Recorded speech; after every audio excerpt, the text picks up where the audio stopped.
As you wake, the tadpole squirms in your skull.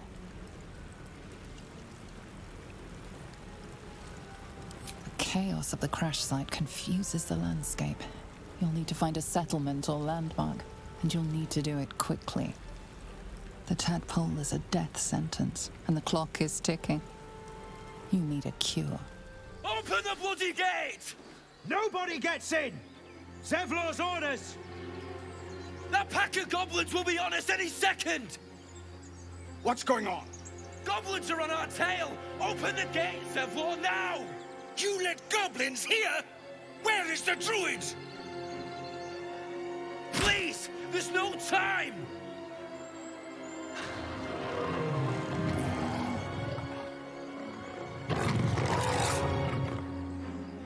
By the 9 hells! Open the gate!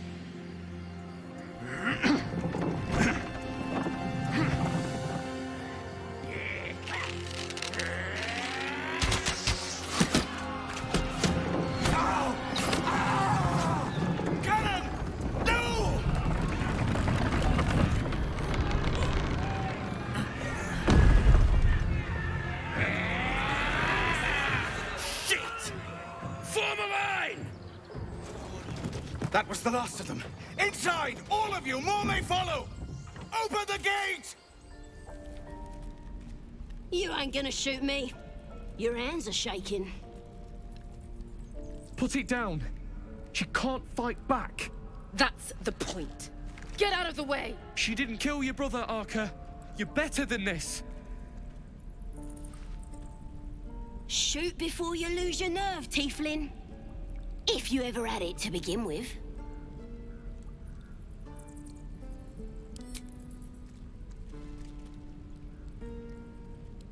Looks like the Absolute sent me a protector.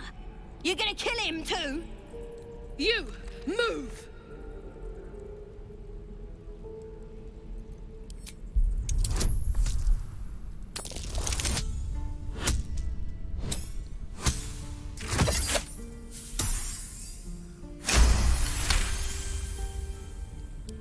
What in every hell is wrong with you? Damn you. Damn it! Why do you care if a goblin lives or dies?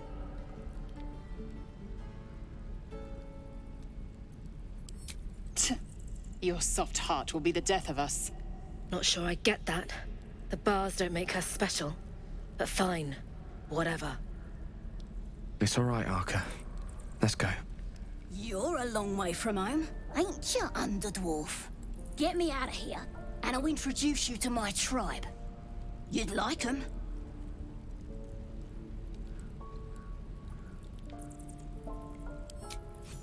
The power of the Absolute, of course. Priestess Gut will tell you all about it, and make sure you have everything you need. Got a whole lab set up.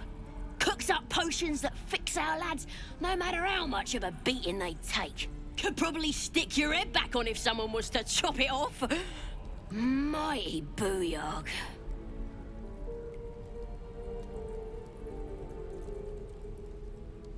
The Absolute is gold from the sky, she is. The blessing in the storm and the storm itself. We're burning her name across the face of the world, we are. You're a true soul. You can't die. Please, stay with us. I don't think he's conscious. Can you hear us, Ed? You, not a step closer. A strange symbol glows, marked on their flesh, and something within you stirs in response. An oil bear. Please, do you have any... Shut up, Andric. Do you serve the Absolute? Wait. The injured man locks eyes with you. A familiar squirming churns in your head. Your minds intertwine. You see his siblings, Andric and Brenna, new recruits, yours to shepherd. Protect them. He is a true soul. Mind him. He will... He...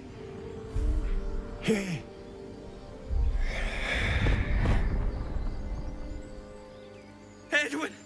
Ed! Please! He's with the Absolute now. You're a true soul. Edwin, our brother, he was chosen. Like you. Do you have orders for us? We were reporting to Edwin.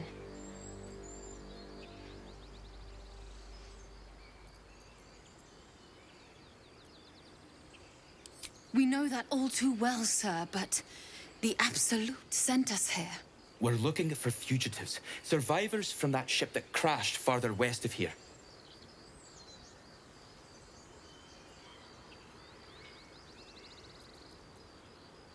We don't know what they look like, but anyone who survived that crash is bound to be injured. That's enough to get us started. The Absolute wants them found. At any cost.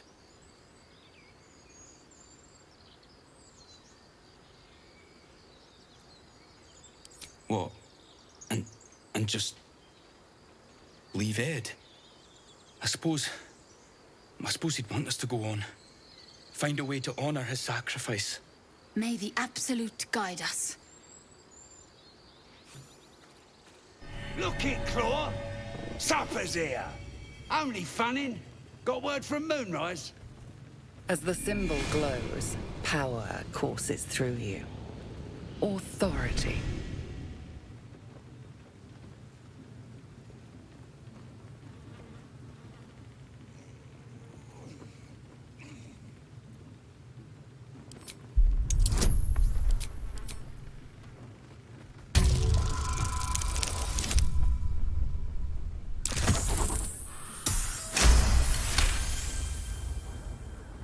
Right. Draw Ragslins inside, in through the temple. Better have good news.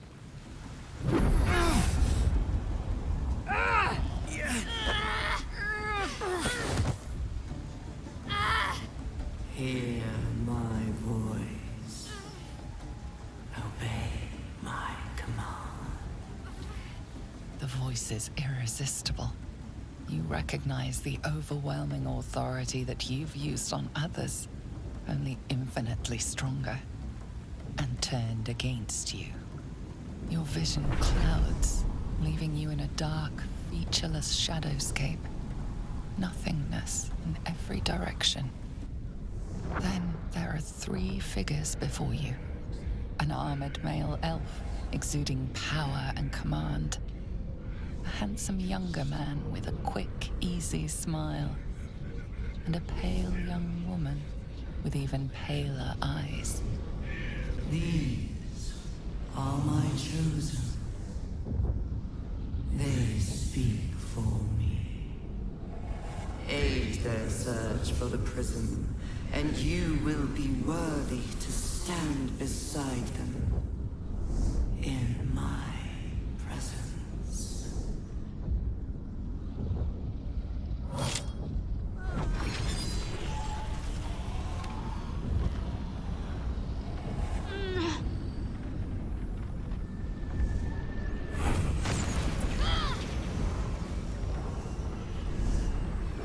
You feel energy pulsing from the artifact, lifting the pain from you, pushing the voice away. My power grows. My forces gather. The reckoning draws near.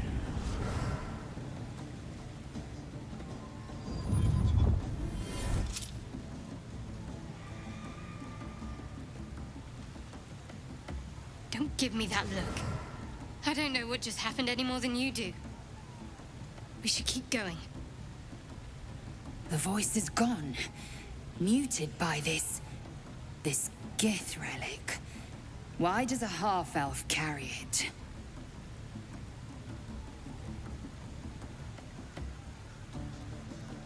I don't know. Not exactly. All I know is it's important I get it back to Baldur's Gate. At any cost.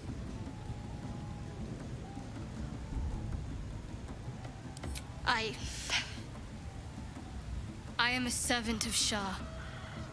My home is a secret cloister in Baldur's Gate. I need to bring that artifact back there, no matter what.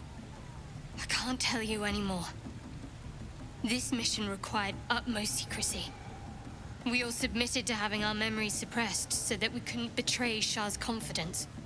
If I reach my contact in the city, I'll have my memories restored. Until then, I have to guard the artifact with my life. There. You have the truth, for all it's worth. Let's continue. Heavens forbid. We're all entitled to our secrets. True. I didn't think you'd react so pragmatically. Perhaps I should have told you sooner. Sugan al Shukok, Otashokek doors! I command you, corpse. Speak. Reveal truth to the Absolute! By Vlaakith's blade, a geich. Nothing. Must be reading it wrong. Sugan al Shukok. The hobgoblin turns to you, and the parasite squirms in your skull. You taste the ale on his tongue, and the bile in his soul. The visions cloud your inner eye for a brief moment once again. You see the hobgoblin bowing before the armored elf you'd glimpsed before. The elf speaks of the hunt for a great weapon, and the rewards that will go to whoever finds it. The hobgoblin's eyes gleam hungrily. If it isn't another true soul. He doesn't speak his next words, yet they still rattle your skull from within. You ever talk to a dead squid? Now's your chance.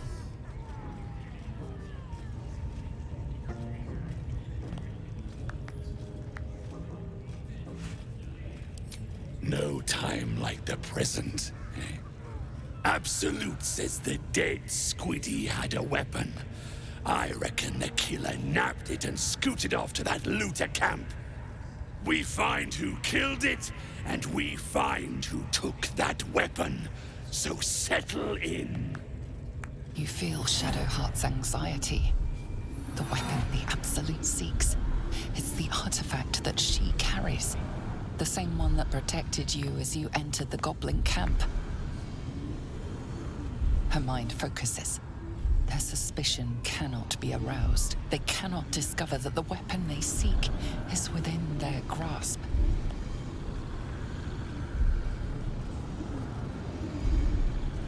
You choke on black smoke as the hobgoblin bellows his incantation. I command you, corpse. Speak and say sooth. Lucan ok al koldek shulkok hank.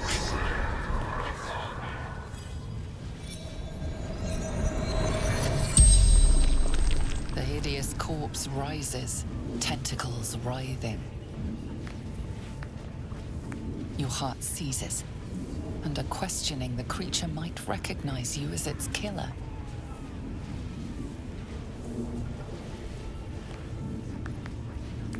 Talk to me, freak. Who killed you?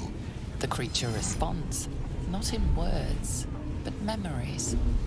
You see a clawed hand open a holding pod, devoid of flesh, only darkness. Damn it! That tells me nothing! The memory fades, and the corpse awaits the next question.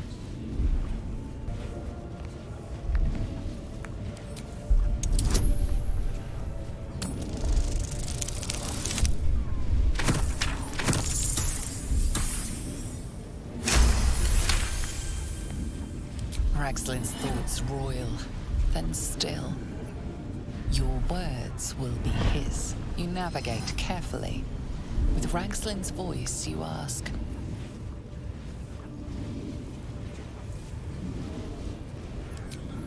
What were you doing in Faerun?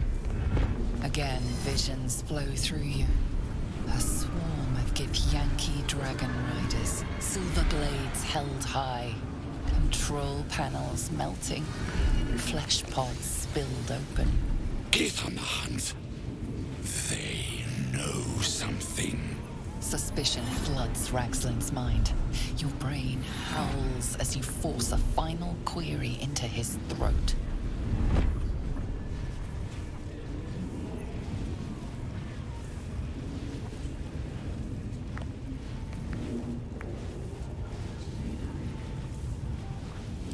Why were the Gith chasing that ship? You see dark tunnels lit by noxious pools of brine. The darkness spreads through the earth.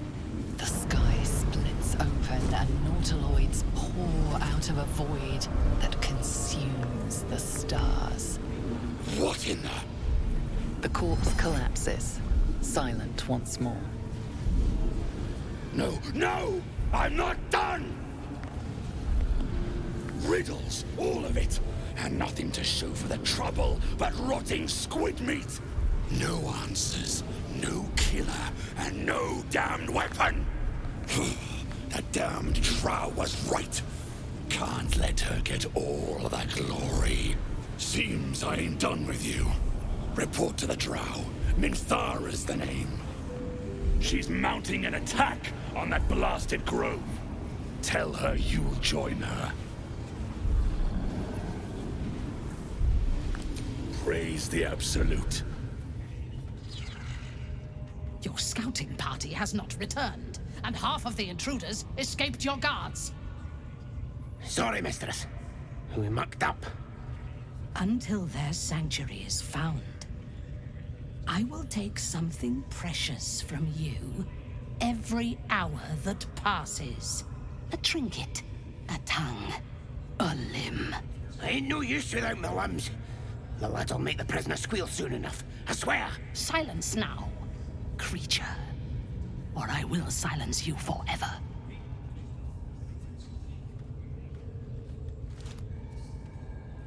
As she turns to you, her thoughts mingle with yours.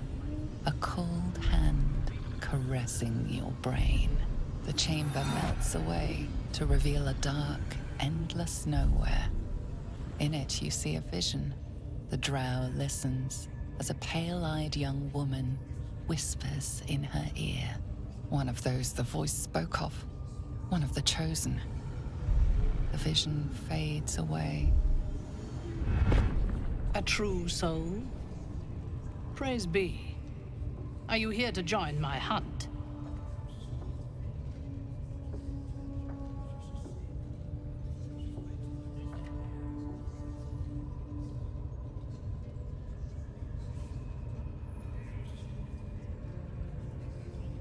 Worshippers of a false god. Their existence is an insult to the Absolute's claim on this region. There is a weapon the Absolute seeks. I'm sure those wretches have it hidden away there. We will find it amongst the dead and the ashes. Her excitement is palpable. She lingers on thoughts of victory, of unbelievers' blood spilled, and of the weapon. She will seize it. In the Absolute's name. The thief, whimpering in our dungeon, tried to flee to their sanctuary. We will continue to remove parts of him until he tells us exactly where it is. He's been resilient, but he'll talk. She is seeking the grove you visited. Already you feel her mind closing around yours.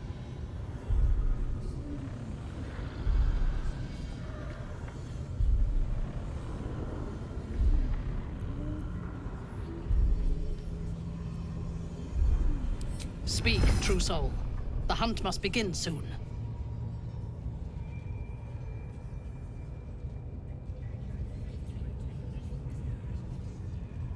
You are sure?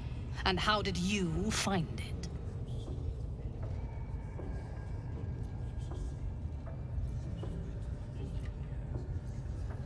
Excellent. Now, show it to me. Be my eyes. Her mind enters yours, a splinter of ice piercing your memories. Tiefling faces flicker into view as she attempts to learn the grove's location.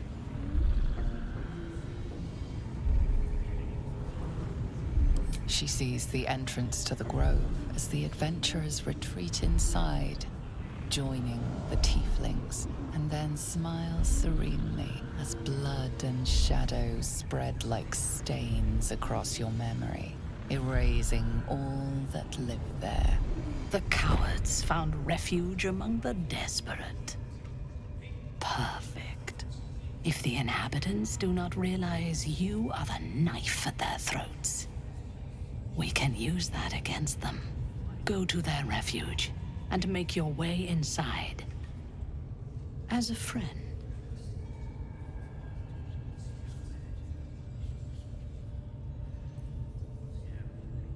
They're half-devil refugees. Nobody wants them. A drowning creature will cling to a blade if nothing else is offered. Be that blade. I will gather a raiding party and move into position. You will open the gates from the inside when the time is right to strike. We will cleanse the place of infidels and burn it to the ground in the Absolute's name. And then we will be the first among her favorites.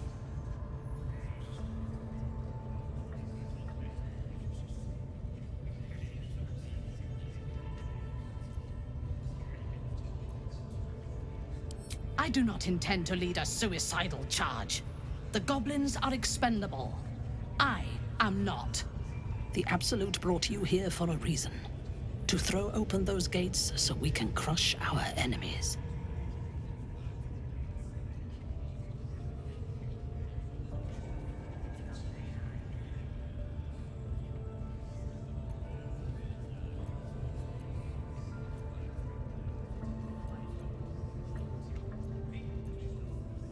You are honored to serve a cause, a god. You will earn her love, and the power that flows from that love. What greater reward could there be?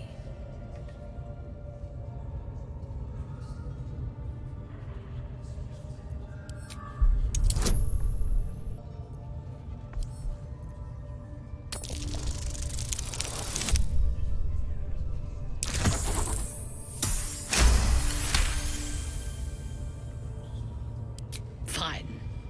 I will share what I have, but keep it to yourself. The goblins would squander it.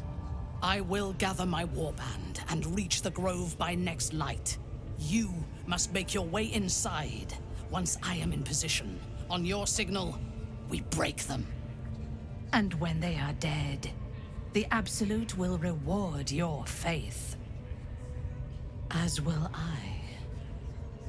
For the Absolute. Wait! Bows down! Gods above! We took you for a goblin! Get up here! I want that gate sealed before they arrive. And we need to talk!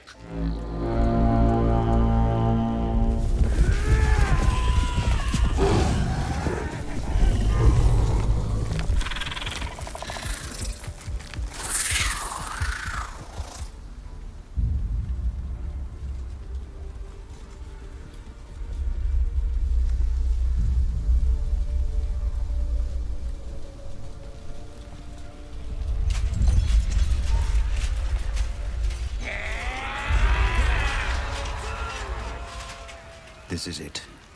Everything turns on this.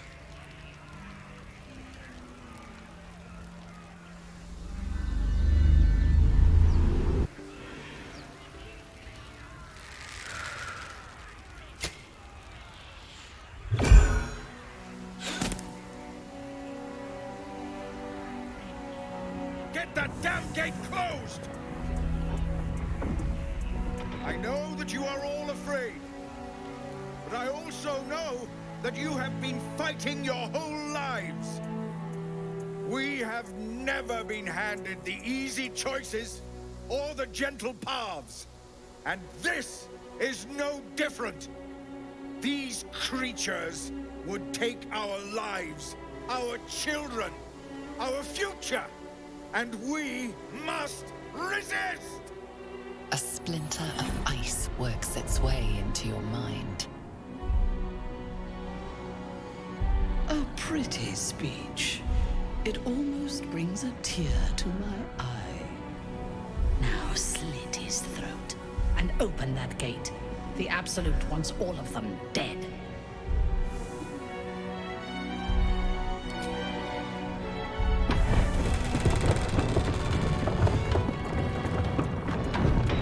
What are you doing?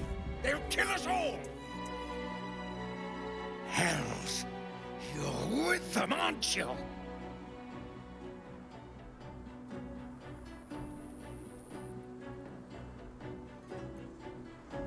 You're mad. How did I not see it? Praise the Absolute. She will reward us well for this exquisite carnage.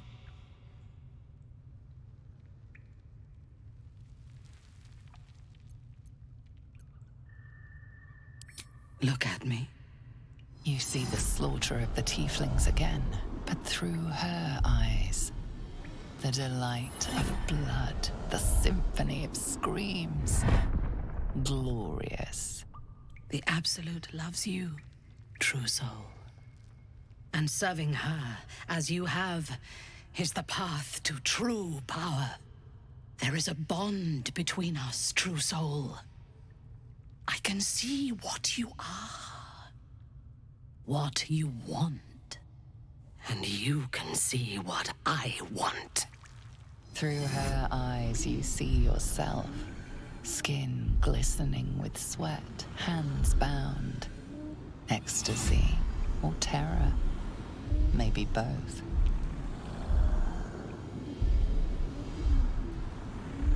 You feel her breath on your neck, her fingers running down your spine. And then it is over. I will come to your camp tonight. We will celebrate this victory. Together. As you approach your camp, the raucous celebrations have already begun. But you are intercepted before you can join the party. As I feared, there is no place in your company for a hero. I want no part of this, nor of you. Volo has fallen into the goblin's clutches again, and appears to be chronicling your misdeeds.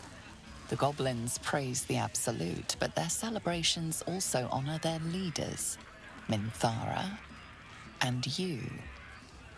You fought well, and so did these creatures, thanks to our leadership. When you tire of their company, come to me. Tonight, you are mine. She looks you up and down, her mind touches yours. You feel her hand at your neck, her lips closing around yours. Are you ready to give yourself to me?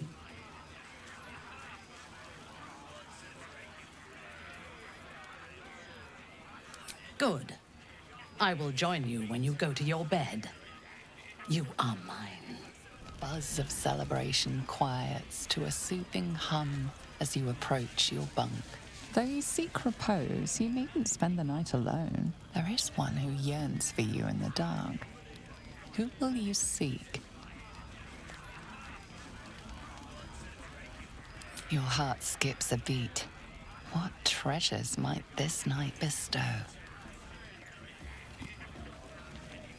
You are here. Good. Come with me.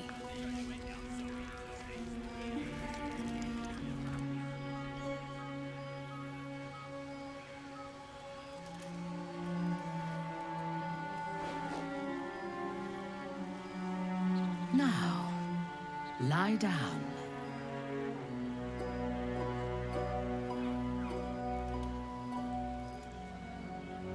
Neither.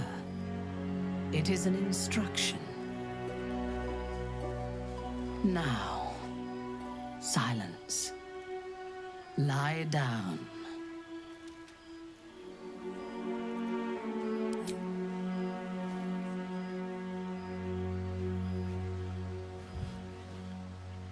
You learn fast. Your obedience will make this more enjoyable for both of us. Tell me what you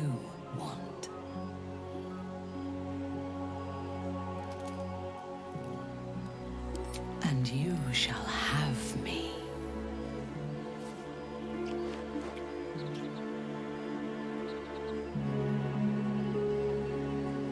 As your bodies lock together, so do your minds. Her whole being is laid bare before you. And half hidden at the center of her desire, you discover something unexpected. Fear.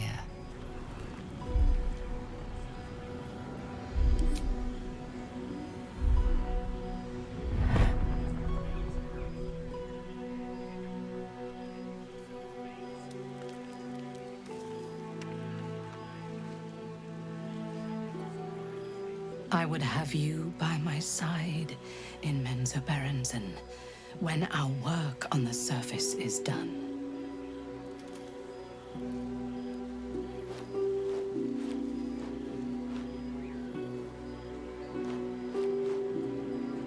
Speak to me. Tell me what is in your heart.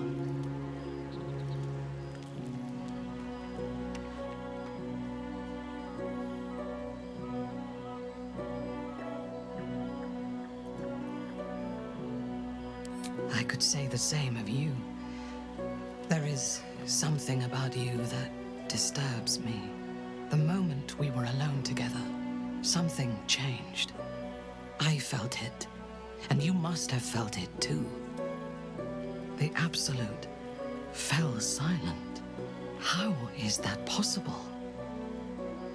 The artifact pulsates softly, sending out a warning. It is afraid.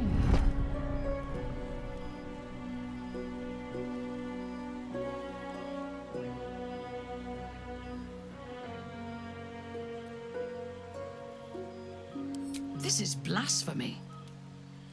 But so much that has happened since I left the Underdark is like a dream of somebody else's life. I do not know myself anymore, except tonight. Tonight, I wanted this. For myself. I must pray, and you must rest. Tomorrow, we will have fresh orders.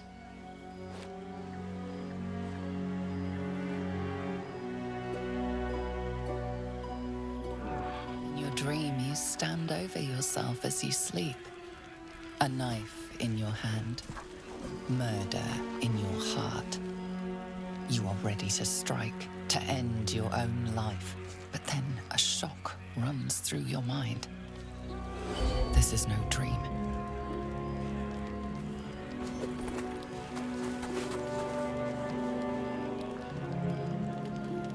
Wake up, true soul.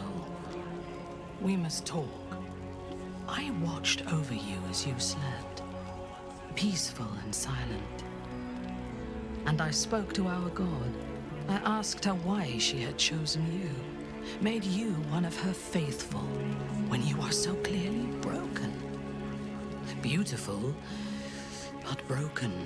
There is something missing in you, and I do not understand it.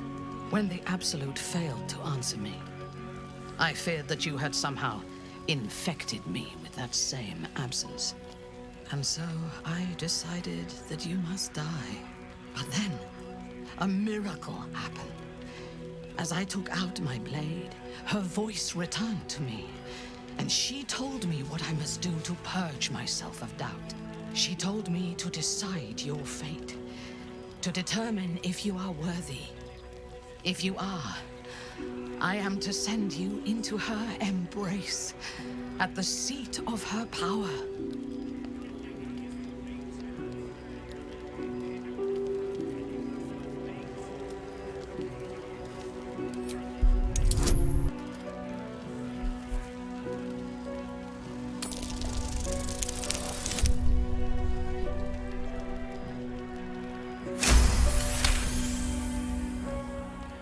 In time, I believe we may be together.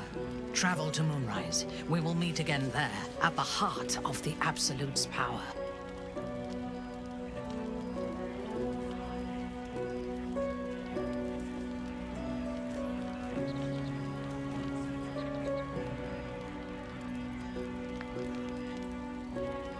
I do not know, but I do know that she allowed me to spare you.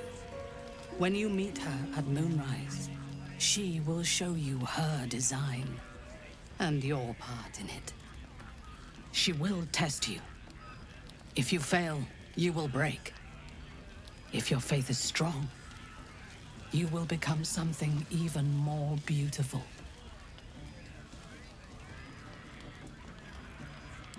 With difficulty, but I can help. The land around Moonrise is cursed. Traveling there will sap your strength and your sanity, but I can protect you. A wretched creature in my service can guide you through the curse. This harp will summon him. Play it when you are in the shadows, and he will come to you, and know that you are a friend.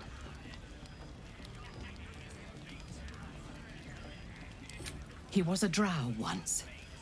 Now he is an abomination, a victim of Lolth's cruelty. His minions will wait for you at the mountain pass, on the threshold of the Shadow Curse. I warn you, he is quite mad, but he knows the path to Moonrise better than anyone.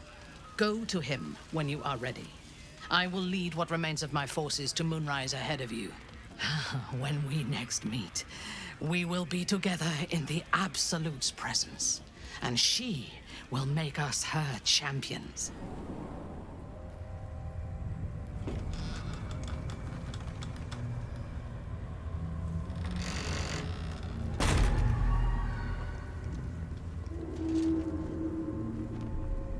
I won't have to worry about the sun, at least.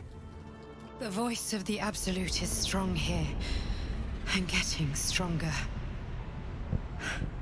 I don't know how much longer I can resist it. But it's good to see you're making progress.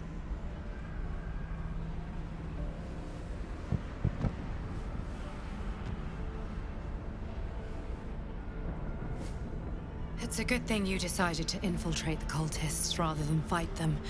The Absolute has already mustered an impressive army, and its forces still grow.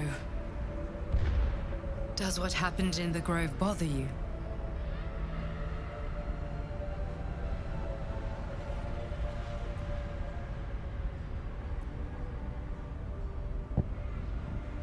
For what it's worth, you made the right choice.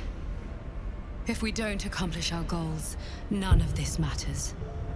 Not their fate, not anyone's. It just doesn't stop. We are being bombarded by waves of telepathic energy.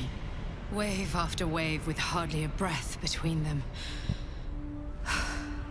I almost dare not rest. Each wave a set of orders to the infected. The order for your transformation has been given many times already.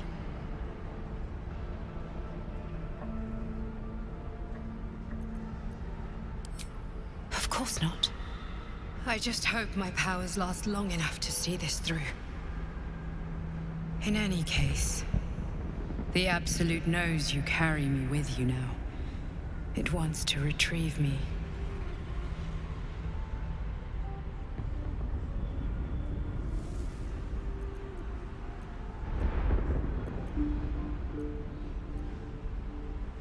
I am the only one who can resist the Absolute's influence. Hence its fear of me, its desperation. Unfortunately, that also means it is dedicating more and more resources to my retrieval. The task ahead is monumental. But you've proven that you have the resolve to do what must be done. You've shown your loyalty to the Absolute, but to gain an audience with it, you must prove yourself to Ketheric Thorm. Now I must rest. And you must carry on. Do not let my efforts be in vain. Hey, boy. You want the bone? Fetch! Ah! Hells, I near stained myself. Just seeing if this shadow curse is as bad as they say. Word is, it eats anyone gets too deep into the dark. I take it you're the true soul we're waiting on? Needs passage to Moonrise?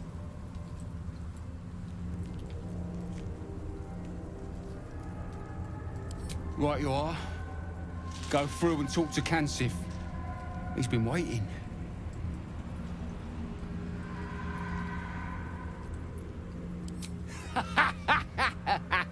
Wait, you're joking, yeah? But we're ready to go. You just need to tell Kansif inside.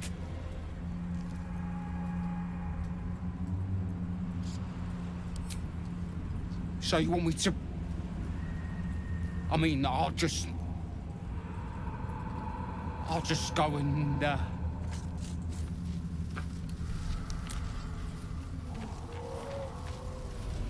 No! No!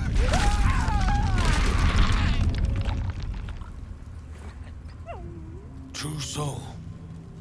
An honor. Did you bring the lyre? Then pluck a tune, and our guide will come scuttling.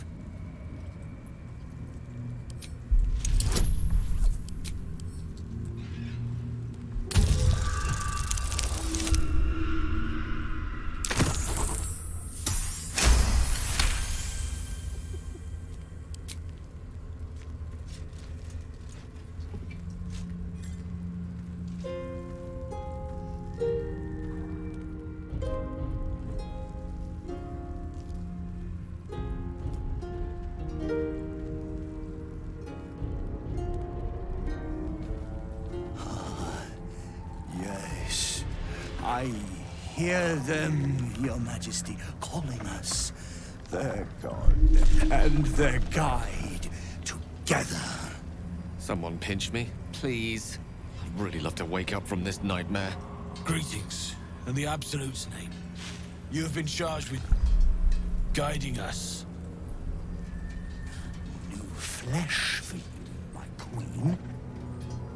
But who are they? Best introduce yourself. Perhaps you'll listen to a true soul. And you?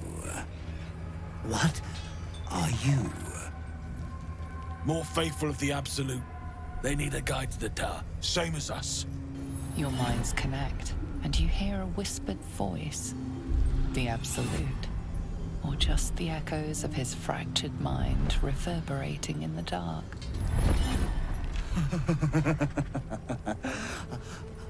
A true soul. You have more worshippers every day, Majesty.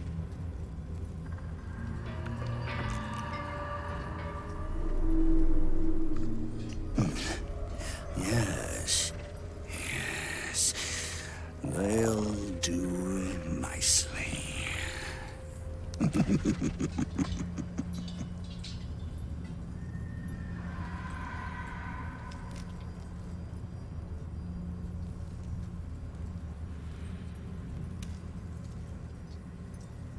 Very well. Gather the flock. Bless us again, Majesty. Shine your light. Protect us. Come. Follow and stay close. Do not leave the light. Do not feed the shadows. You heard him. Move out! Wait. Something's wrong, Majesty. Who's there? Show yourself! Harper's attack! Kill the cultists and get that lantern! Heretics! Villains in the dark! These Harpers are clearly enemies of the Absolute. They could be worthwhile allies. But defend the guide and you may preserve your cover as a true soul.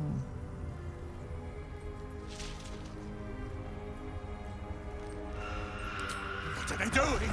We thought they were true souls! Traitors! Heathens! Incredible. A light so radiant not even the curse can dim it. The lantern flickers ever so briefly, and you hear a slight twitter. Or perhaps it's simply your imagination. You. Don't move a goddamn muscle. Talk. Why in the hells would a cultist turn on his kind?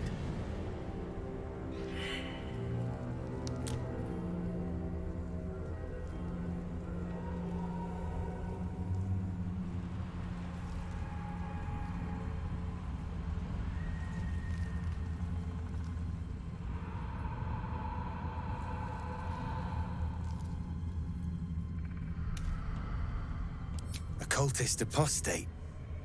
I reckon one of a kind. Curious. Follow me. I know a refuge from the darkness. You can rest there.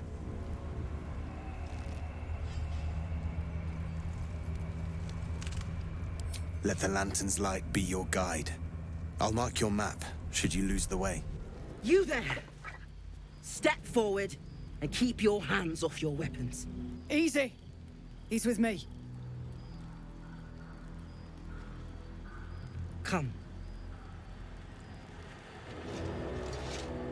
Jahira!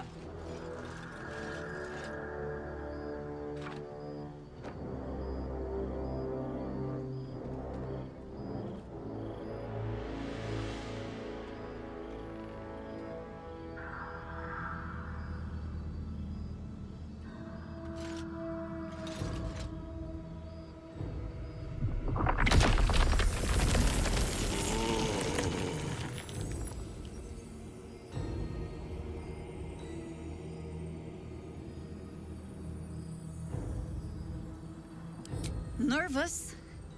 I've an inkling you've reason to be.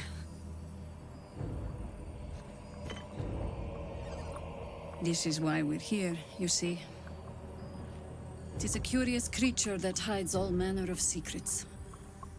But if there's one thing that we know...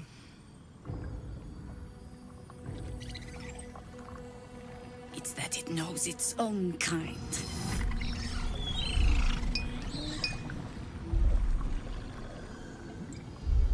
You should never have come here, true soul.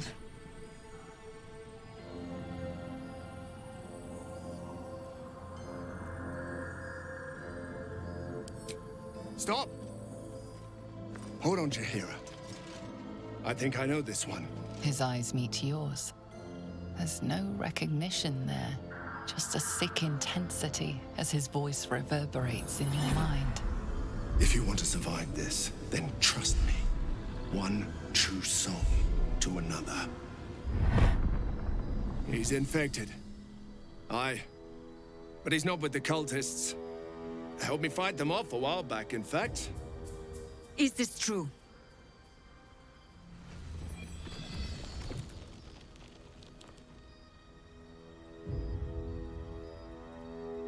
That tadpole fist thinks we're his allies.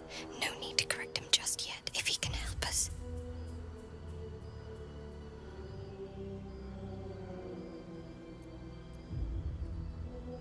How is that possible?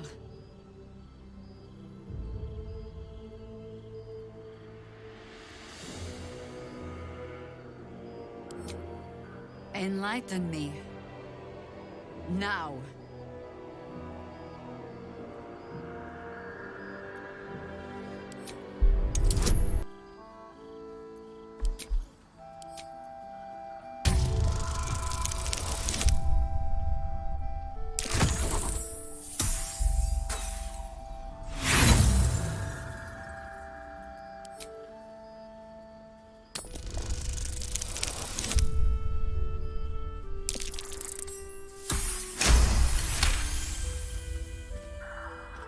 Congratulations. You've earned yourself the benefit of the doubt. Hear me, Harpers. All clear. At ease. I'll not pretend to understand why you, the enigma that you are, suddenly crossed our path. But I'm old and wise enough to recognize a sliver of hope when it crawls out of the dark. Tell me, why have you come here?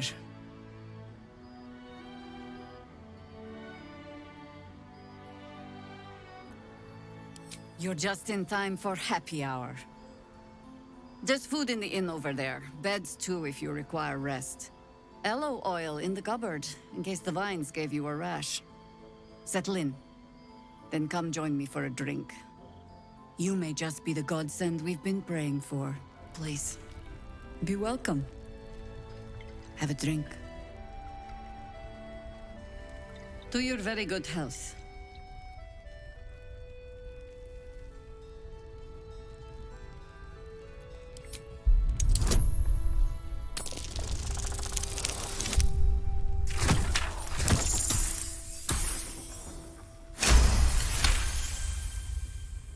You perceive a faint hint of cloth grass, a herb that is said to elicit the truth. Jaheira smiles at you knowingly. It doesn't spoil the taste, if that's what you're wondering. You don't know what you're missing.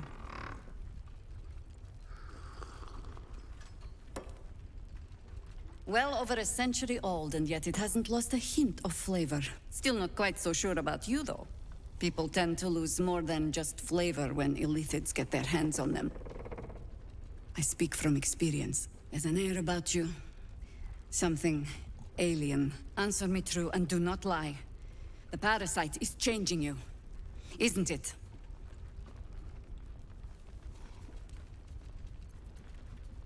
And you're certain you will continue to resist?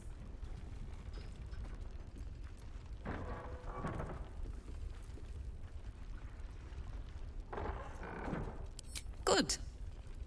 I will take your word for it. And hold you to it, too. I have every reason to be cautious. I've traced people like you.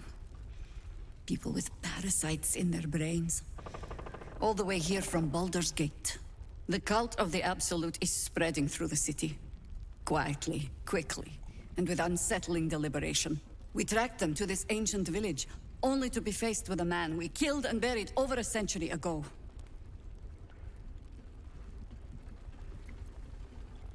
Believe me, he was well and truly dead. I locked his corpse in the Thorn Mausoleum myself. He was a Sharan once. Took to building an army of dark justiciars beneath this very village. Alongside the local druids, we made it our business to see him deposed, dead and buried. But he's returned. Not only does General Ketherick Thorn live again, it seems he is no longer mortal. He has become, in fact, invincible. We met him on the road here, commanding an army of the Absolute, intent on destroying Baldur's Gate. I put an arrow through his eye myself, only to watch him pluck it out like a splinter. He healed right in front of me and chased us into the shadows. Things looked hopeless, but experience has taught me that no matter how bleak things look, there's always hope. You are that hope.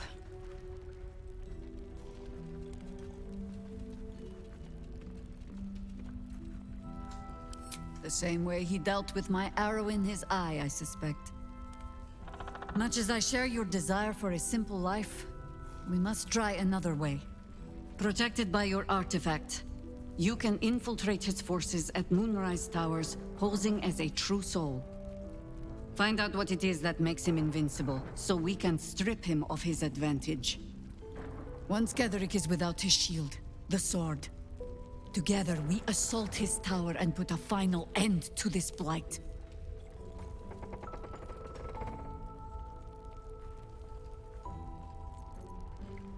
Without a cure for your infection, your days are numbered too. Yet you selflessly offer to spend them fighting alongside us. I like you. I promise I will do everything I can to make sure you survive this. Any cure starts with understanding the disease. Whatever magic Ketherick's using to control these tadpoles, it must be at Moonrise. That's far enough.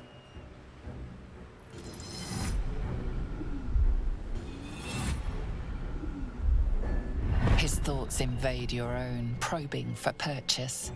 Your parasite purrs in recognition. Ah, one blessed like myself. What news, true soul?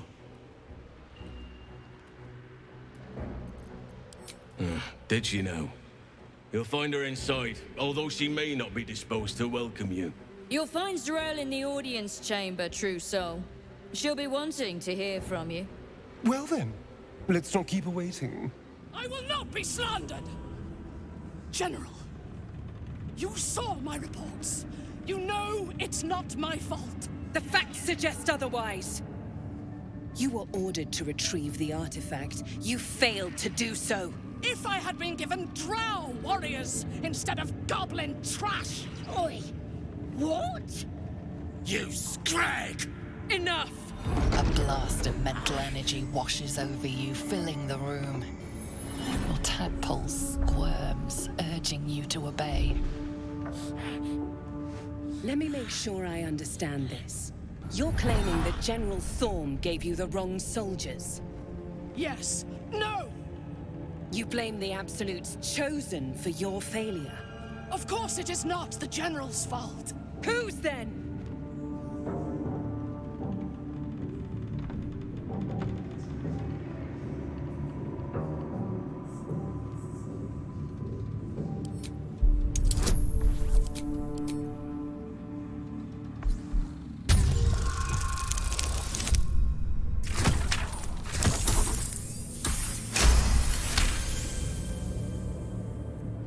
Z'rell's mind is a steel trap, but you cautiously ease your way in.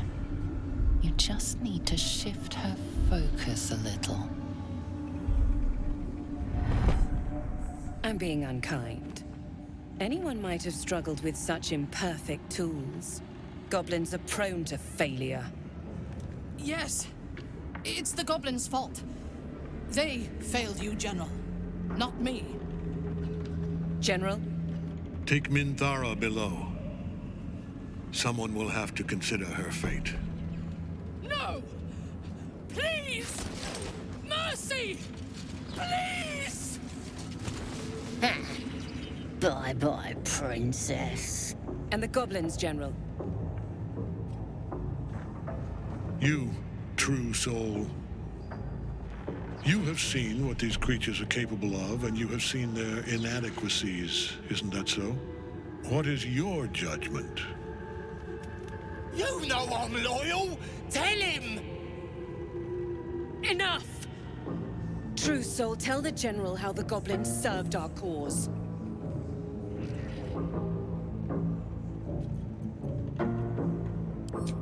Thank you! I'm glad someone noticed. I'm sure they were very enthusiastic. But zeal without efficacy is for children, not servants. We are too close to the ending and the new beginning. I can coddle failure no longer. Kill them, quickly. What? No! You creaking old bag of shit!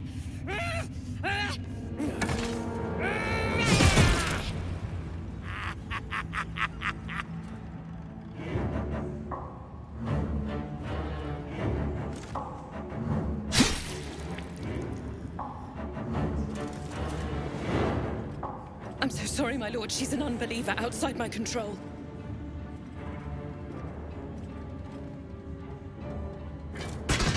Try again.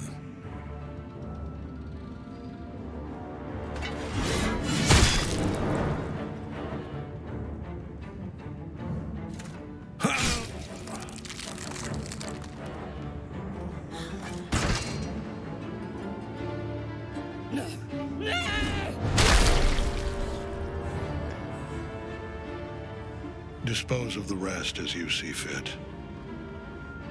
Or better yet, put that true soul to use. You have far more important matters to attend to. Or have you forgotten? Of course not, my lord. Thank you.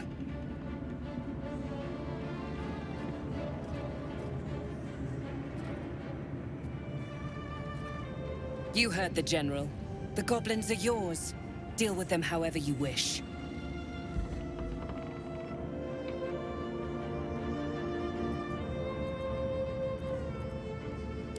Here in the seat of the Absolute's power, your authority over them is complete. They will obey any command. Report to me upstairs when you're done. Please! You gotta help me! For old time's sake!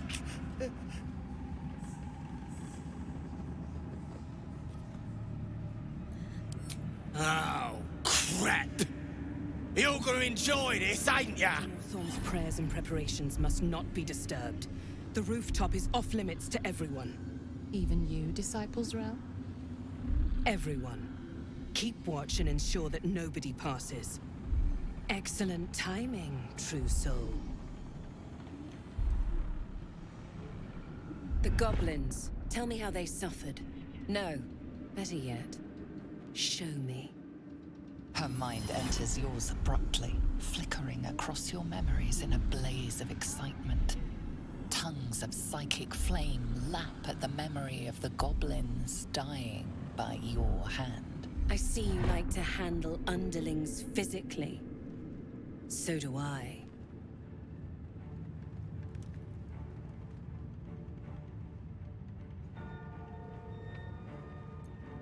Your confidence is delicious. I can see why the Absolute might be hungry to dig deeper into that mind of yours. I certainly am.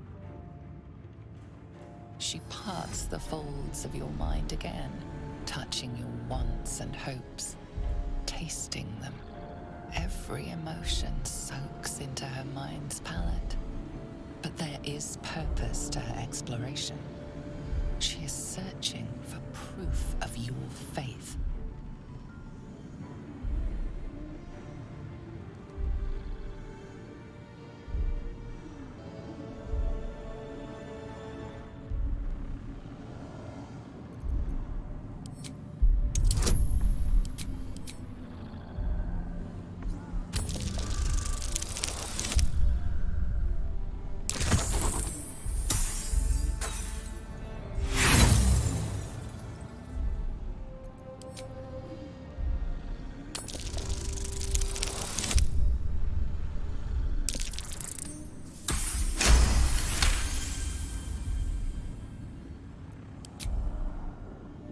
Curious. I've only ever known Minthara to moan with pleasure when somebody's losing a limb. She must have liked you. Such a shame she'll never smile again. But I'll enjoy the memory of this moment. With the Absolute, your fantasies can become more real than flesh. The pleasures of the mind can surpass those of the body. I have already been blessed to stand in her presence. It was bliss. She gave me everything I wanted.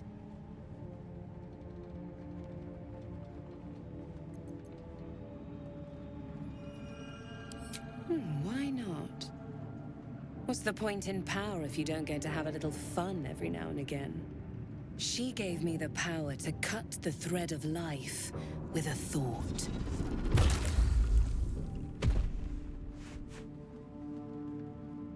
But I can caress as well as cut. That's why you should stay on my good side. And the best way to do that is to serve General Thorm. I have a mission for you. That's it. Play along. The closer you can get to the General, the closer you'll be to the answers you seek.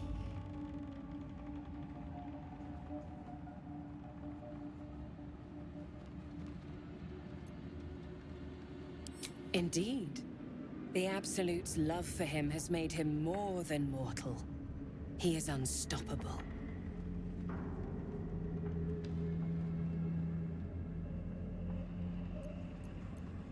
There is a relic that General Thorm requires. He sent his most trusted advisor, Disciple Balthazar, to retrieve it.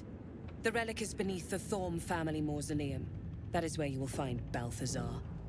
But we have lost contact with him. Go there, aid Balthazar if you can, and bring the relic home.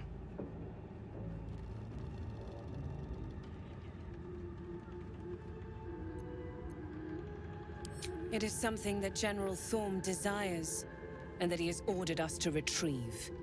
That is all you need to know.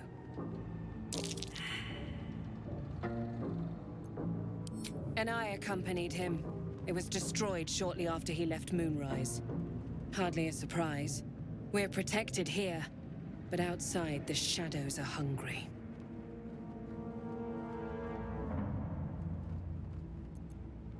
The shadows around the mausoleum are deep and hungry. You'll need a moon lantern to survive them. Take one from Balthazar's chambers. But don't pry. The last person who snooped into his secrets lost their head. I believe he uses it as a chamber pot. You were adored, Minthara. Brought up from the darkness and into the Absolute's light. She cherished you, but it wasn't enough. You were distracted by your own desires. Bloodlust, murder, chaos. And most damning of all, an unexpected weakness. A longing for acceptance and affection from a mortal. You have no right! We have every right. You are nothing. Minthara's mind connects with yours. Not strong as you remember it, but fractured, disintegrating.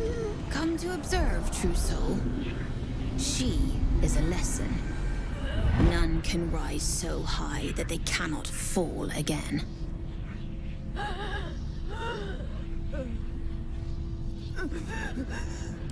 We are erasing her.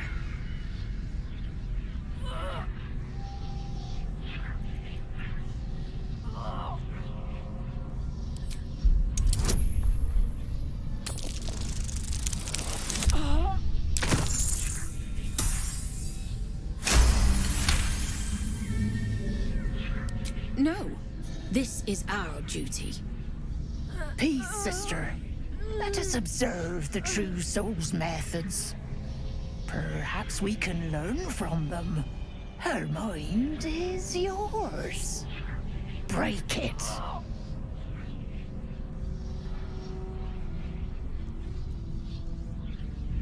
Are you quite mad? Or maybe defective? You won't break us. And you won't leave here alive. I expected to be greeted as a hero. But the wretches imprisoned me. And tried to tear my mind apart. I didn't think anyone would come for me.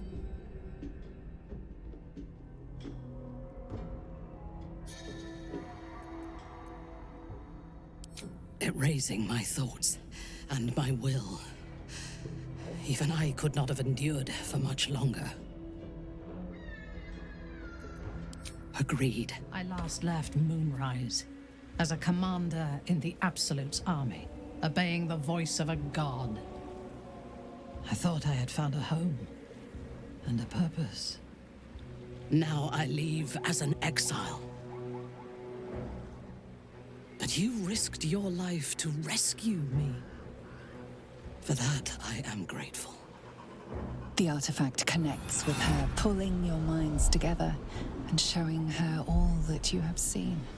The prism, your dream visitor, the protection that keeps you from obeying the Absolute and becoming a Lithid. She knows it all in a moment. Her mind reels, but is no longer clouded. She accepts the truth. She has no choice. There is much we must discuss. Do you have a safe place to camp nearby?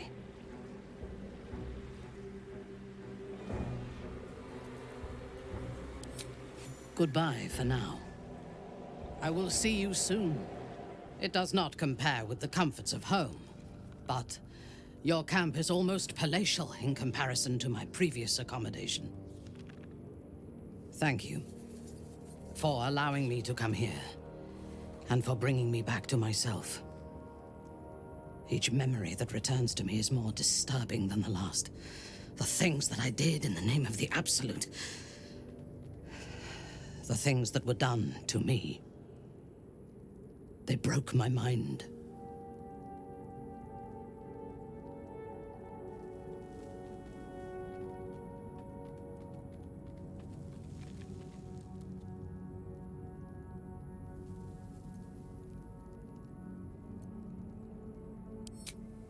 Strength will not save us from an enemy that can dominate our will. While our tadpoles live, and the cult have the means to control them, we will never be safe. We must eradicate them, starting with General Thorm. I mean Ketheric. My deference to him is a habit that will die hard, I fear.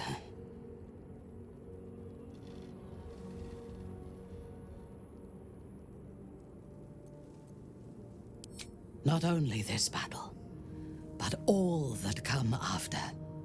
Swear that you will keep me close. Until the Absolute is dead, at least.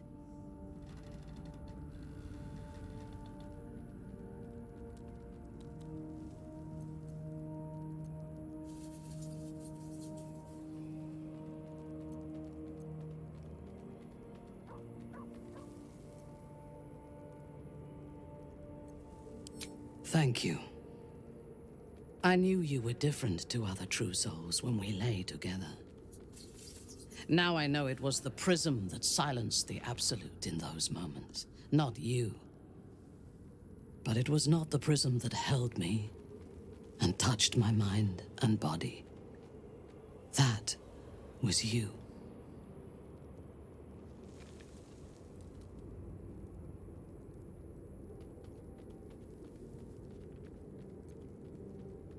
For now, we will travel together and fight together. In time, perhaps we will lie together again. Kind words do not always come easily to me.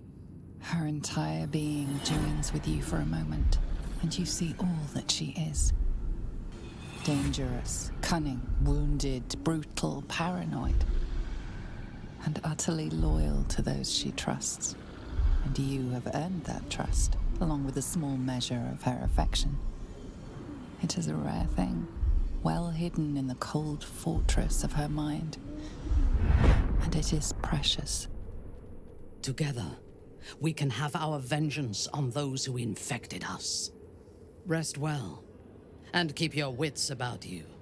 Tomorrow, we go to war with the cult of the Absolute.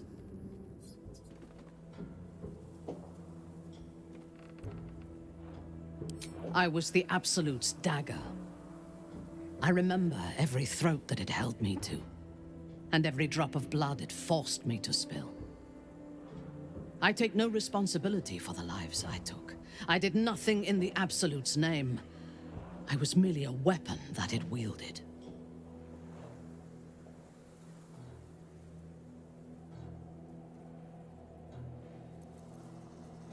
The tadpole. The Absolute. They work together like a drug. I did not feel I was compelled to act against my will. I felt ecstatic to serve. Every action seemed a deliberate choice. The best choice. Even though I could no more have resisted its commands than flesh can resist decay. Even rational minds like ours cannot reject such a powerful influence. The Absolute can make the impossible seem inevitable.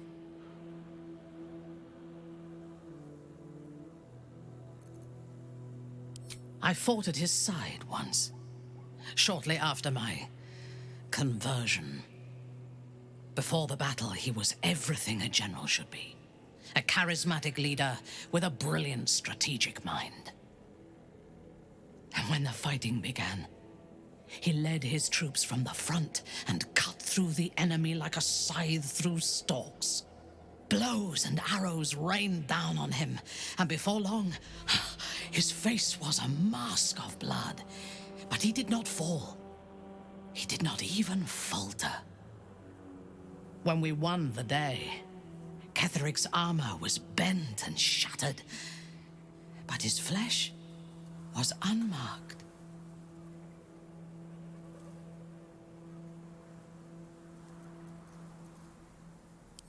Every chance, once he is stripped of his power, there is a connection to this night song of Balthazar's, whatever or whoever it might be. We must find it and destroy it.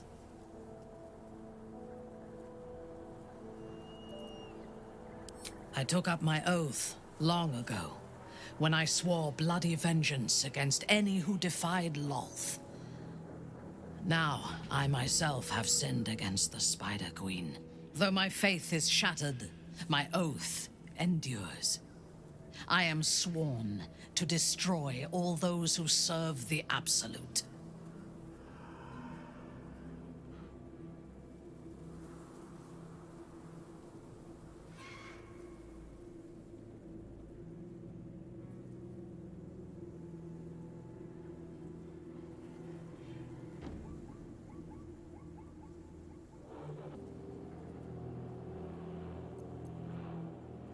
When I have had my vengeance on the cult, I do not know if my oath will still hold.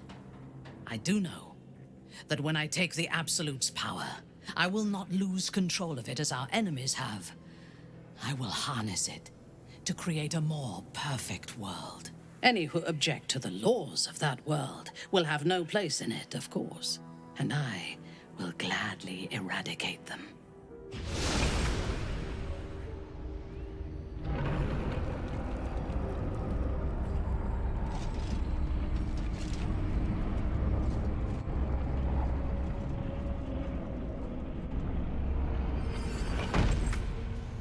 Even when the faithful abandon them, sacred places do not lose their power. Be on your guard.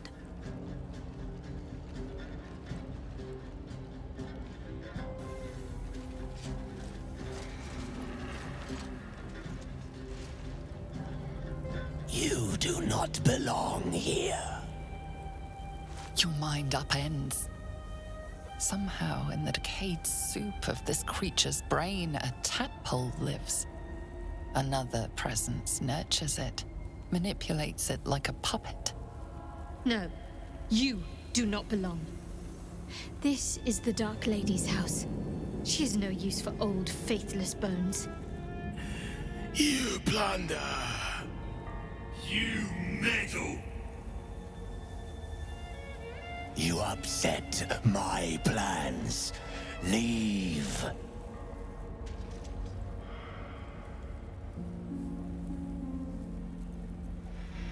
I see she sent the husk of Minthara to accompany you.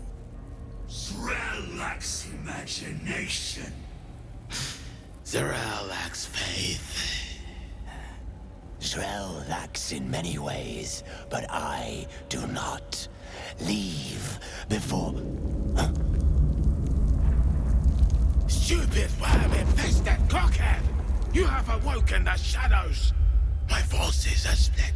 The defenses are thin. Rally on me.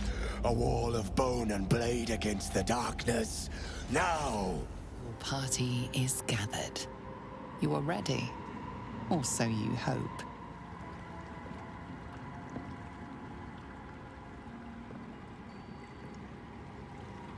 As you step into the silent water, a foreign dread travels through you. It curls its way up your leg, squeezing tight.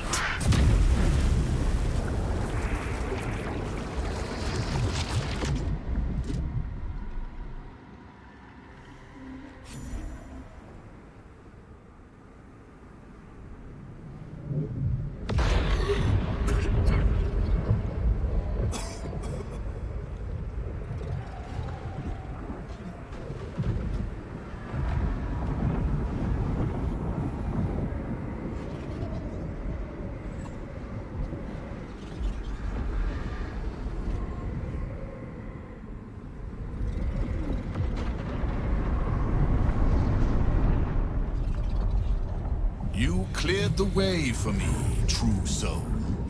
What promising flesh you are. As a reward, I shall let you bear witness to my masterpiece. This is the Dark Lady's domain. He does not belong here.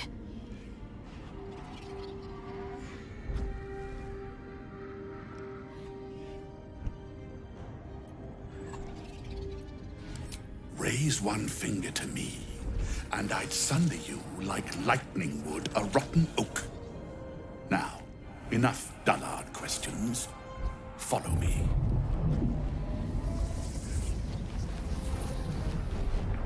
Balthazar. Come to add more bars to my cage? Or perhaps to lead this would-be Justicia's blade directly to my heart?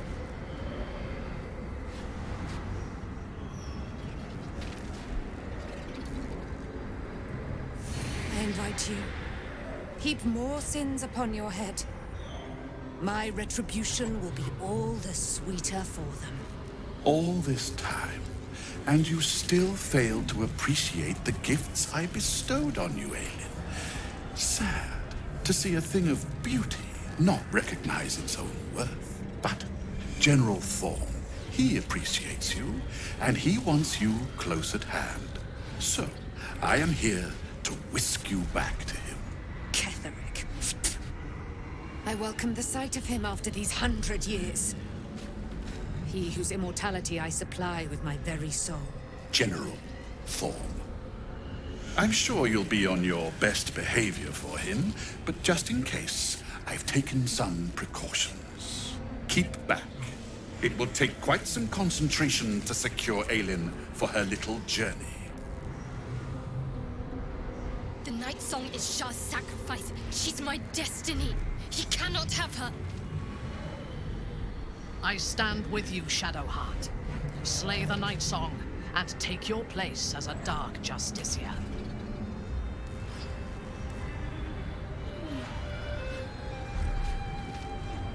I can do whatever I want. She is mine.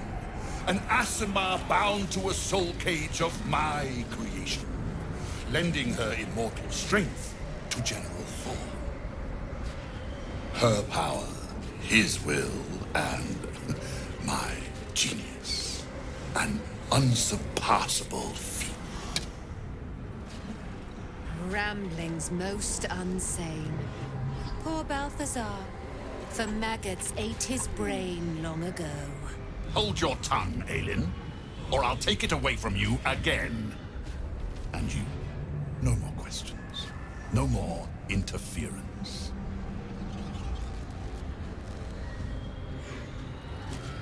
So eager to die? Very well, brute. You will make a welcome addition to my undying retinue. Balthazar has drawn his final rancid breath. A pity it was not my hand that brought it about. Instead, it was you. You, who have come to seek the praise of your wicked goddess. You, who have come to drive a dagger through my heart. Not a dagger, a spear. My Lady Shah's spear. Her fate is mine to seal. Let me handle this. You feel Shadowheart bristling. This is important to her. But your bond is strong. You may yet be able to sway her from the path of duty to the path of light.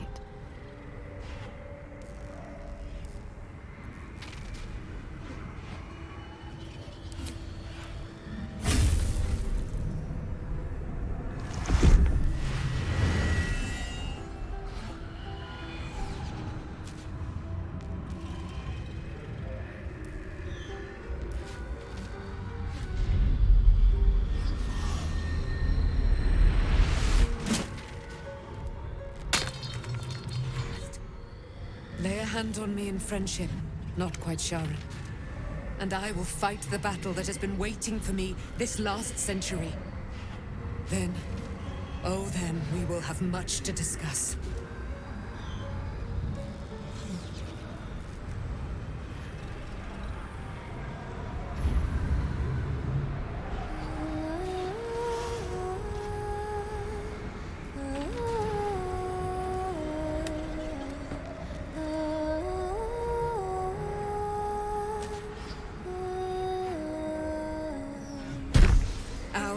Of Silver, hear me.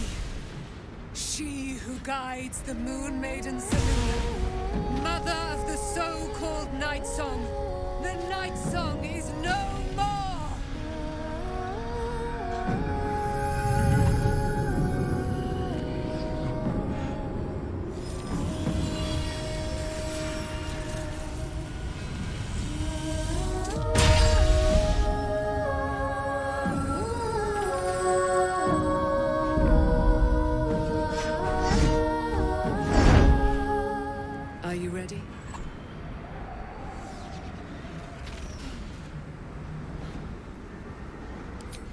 Oh, we'll do more than that, my friend.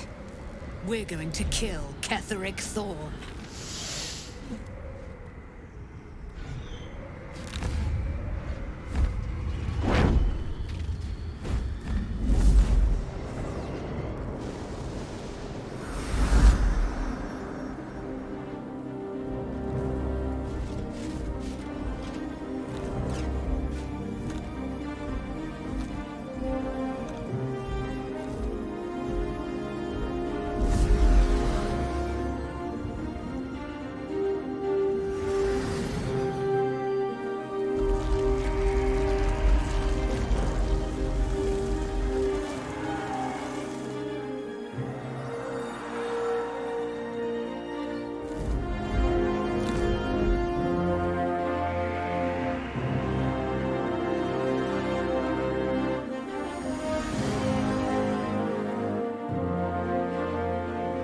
Dare show yourself here after all you've done?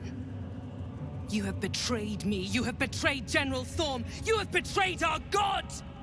And for what? These harpers. Moonrise will be their tomb, and in death, you will all serve the Absolute. I will never serve the Absolute again, Zrel. And I will take your prattling tongue as a reminder of this moment.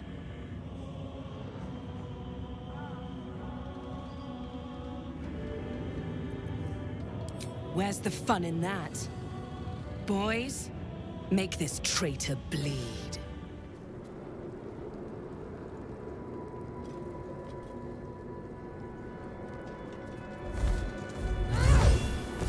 You. What have you done? What have you done to me?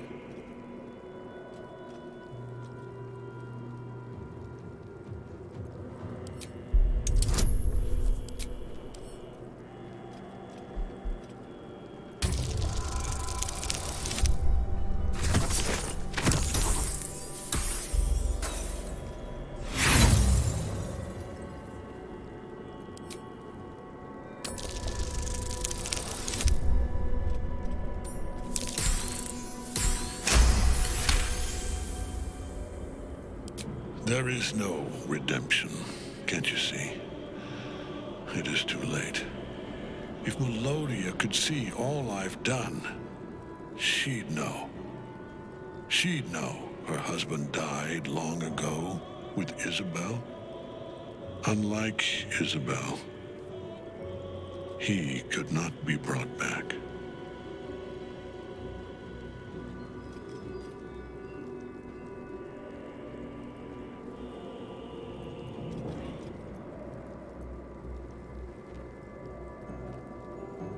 I wish it could be so. I do. But the Moon Maiden did not intervene when my life was dismantled piece by piece. And when I tried to buy it back, it cost me everything. Everything. We are copper pieces in their belts. Tokens to be traded for scraps. You have beaten me, true soul. But the gods beat me first.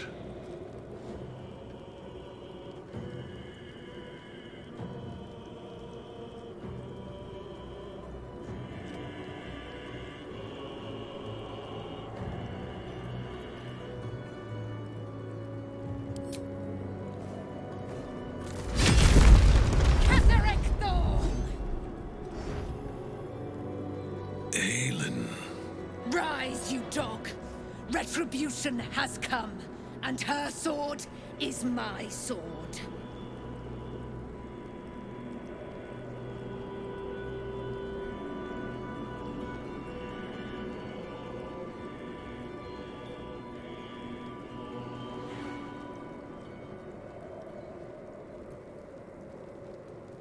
Ha! Ketheric Thorm would sooner die than lay down his rank cause. Isn't that right, General?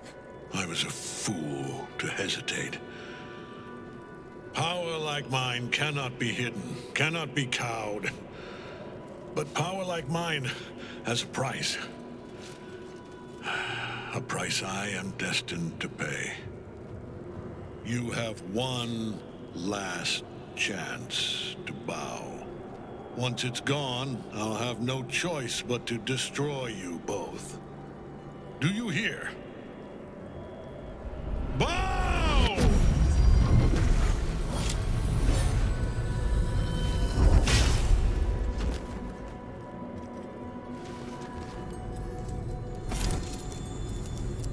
The prism. You've had it all this time, you worm. You will bow before me. And if you will not bow, you will break. He will crumble at the power of your touch. Give him all you have. The gods fight at our side!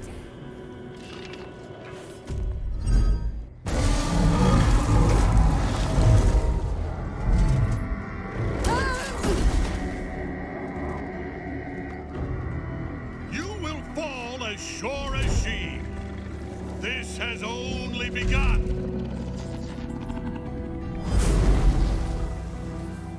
The hole yawns back at you, impossibly wide. A single tentacle burrowed through stone.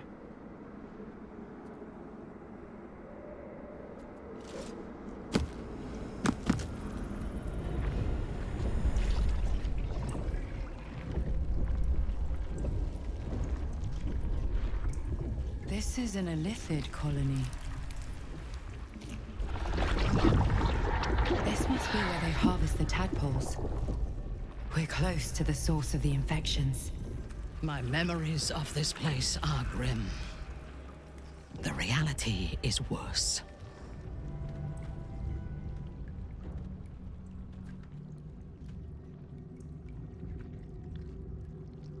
You said it was under control.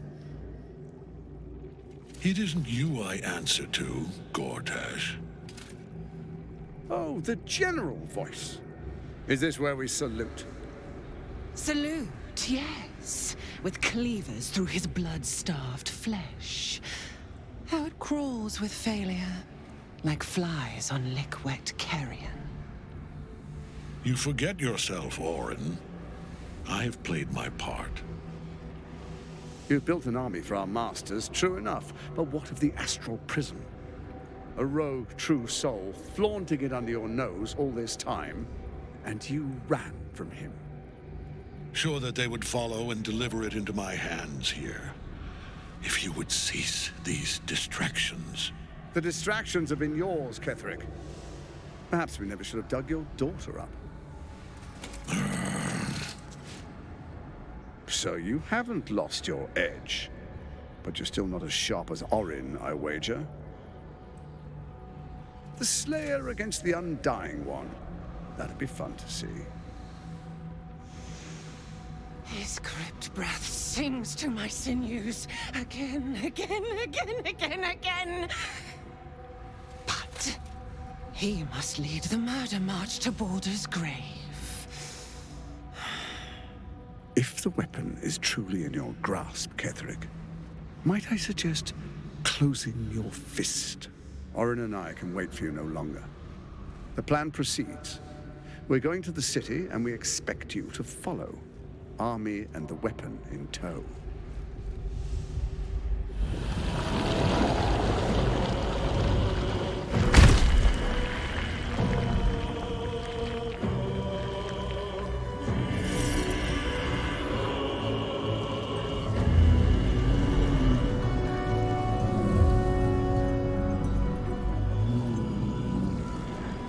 An elder brain. One of the cruelest and most powerful creatures in existence. Enslaved by mere mortals. There we are. It wouldn't do to fight in front of our guest. Behold, Duke Ravengard. The Absolute. Whom preserve us? You wag your word flap in vain, olderling. Once the worm holds the whip, your shredded flesh will serve us.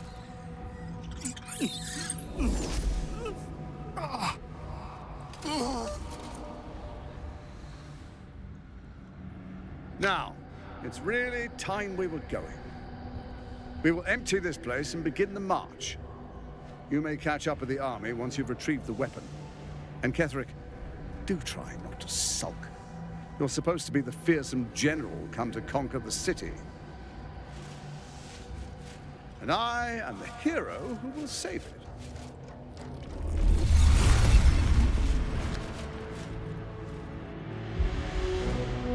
It is time, faithful ones. March on Baldur's Gate. We go to prepare the way. There you are, as predicted. What is it, I wonder, that draws one toward death like a moth to light? You could have run away, absconded with the prism. The one thing that could prevent me from fulfilling my destiny. But the lure of one's destiny is irresistible, isn't it? Perhaps you hope to learn your place in history before you are erased from it. A bright flash of clarity before the snuffing out.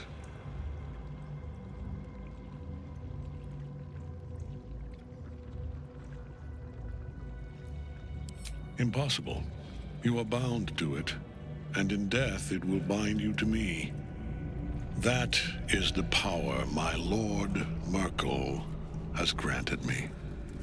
Command over the immeasurable legions of the dead.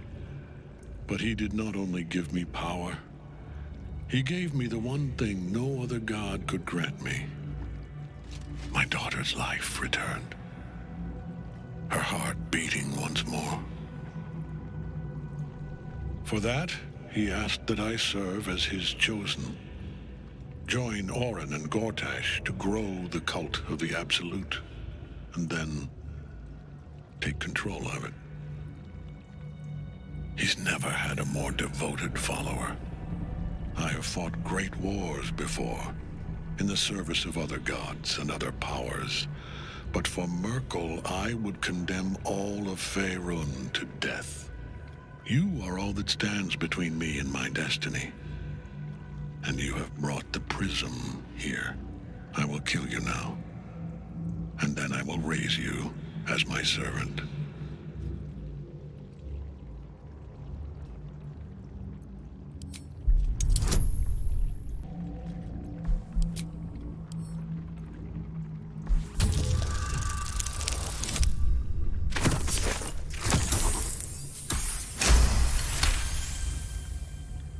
Repent?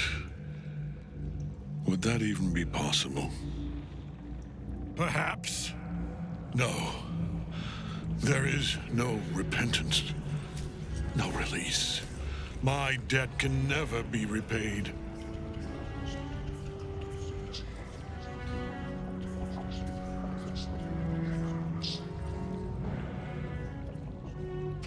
He is here. He is watching. He is listening.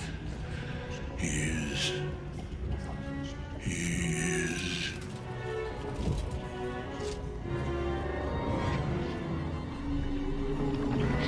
You dare end one who belongs to me. I am the smile of the world-cleansed skull. I am the regrets of those who remain, and the restlessness of those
Impossible. Death cannot take me. I am its master. My lord, hear me.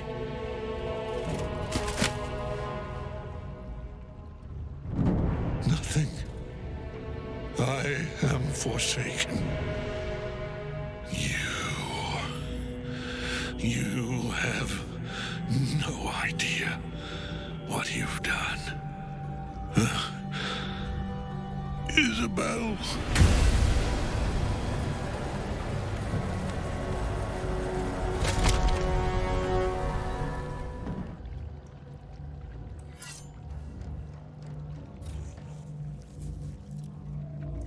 In death, the body is cooling, but energy radiates from the stone.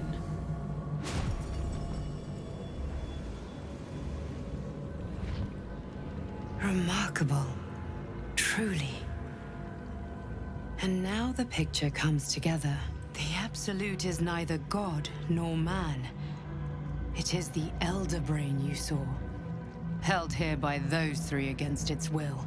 The crown it wears controls it, and these stones control the crown. It has been dominated. To master an Elder Brain, to subdue it. Our enemies are formidable. The crown's markings suggest it was forged in Netheril, an ancient empire whose mastery over magic rivaled that of the gods. It is a crown of domination. The stones were taken from its crest. They are nether stones, imbued with the ability to control the wearer of the crown. The crown's Netherese magic must be the true source of the parasite's abilities. This must be what elevates their potential. If the crown can do this to the parasite, I dare not imagine what it is doing to the brain.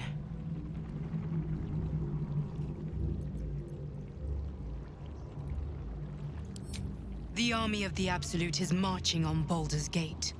Within the city, an Elder Brain, brimming with power, ready to turn everyone within its reach into mind flayers.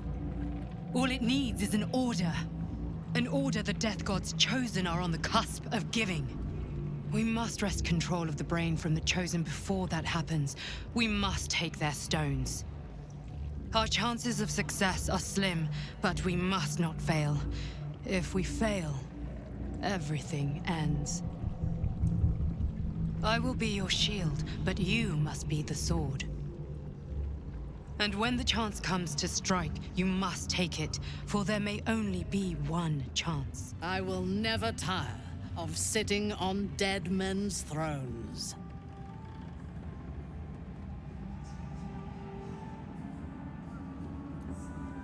Indeed. And now we know that he was not acting alone. During my time in the cult, I came to know one of his co-conspirators all too well. Baal's bloodletter, Orin.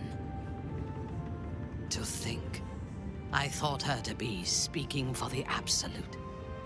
I worshipped that woman.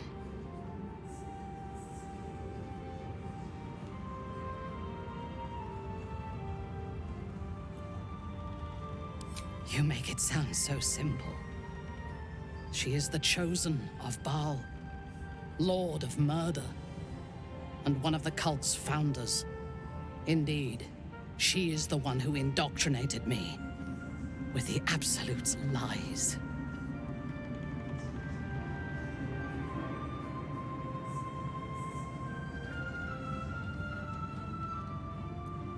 Only that he serves Bane, which could make him a petty lordling or a despot capable of bending the world to his will. That he has enslaved illithids to fulfill his ambitions strongly suggests he is the latter. The Harper may know more. Her precious Baldur's Gate was the soil that nourished his growth.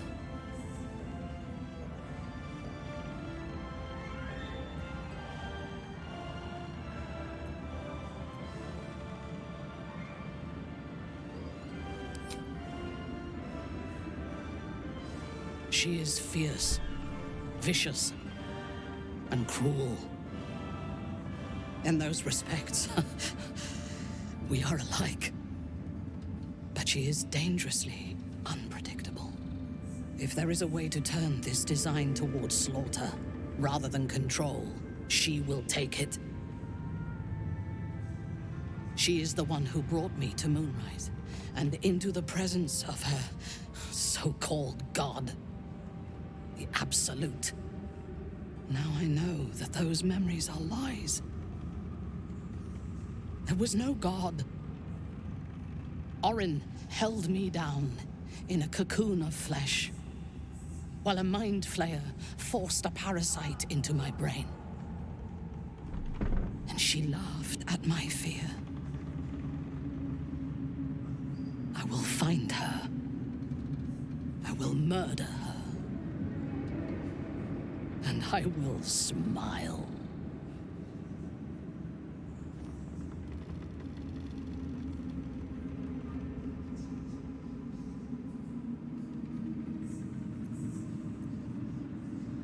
Let them think that. There is a short path from savior to ruler. A short and bloody path. I know it well, and we will walk it together. But Baldur's Gate is a mere bauble. We have the chance to seize something much greater. Surely you see it. In killing Ketheric, we fractured the cult's leadership. When we break the other Chosen and claim their Netherstones, we can take control.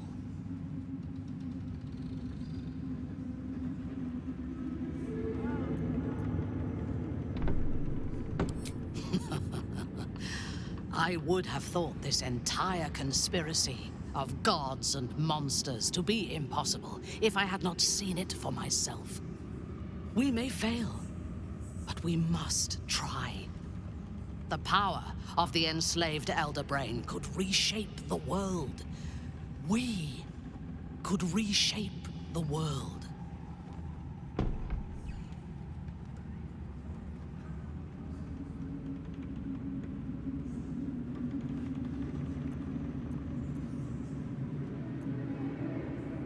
Nothing worthwhile ever came without loss.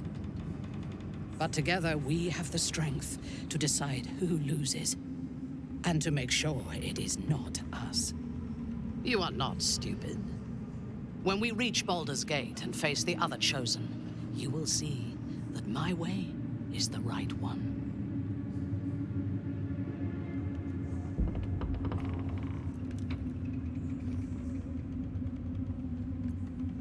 The Elder Brain is the only thing that has ever managed to change my mind. You're welcome to try. We are bound, then, to travel together, even if we do not yet agree on our ultimate purpose. There is yet one thing about you that troubles me, though. Something I need you to explain. When we killed the tieflings at the Grove, I was not in control of my actions.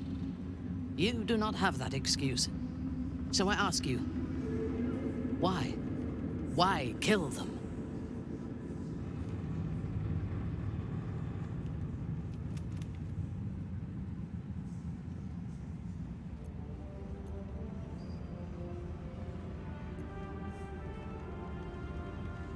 A wise ploy, and it was successful to an extent.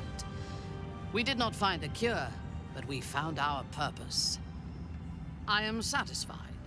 Now, I am ready to leave this damned place whenever you give the word. The city awaits.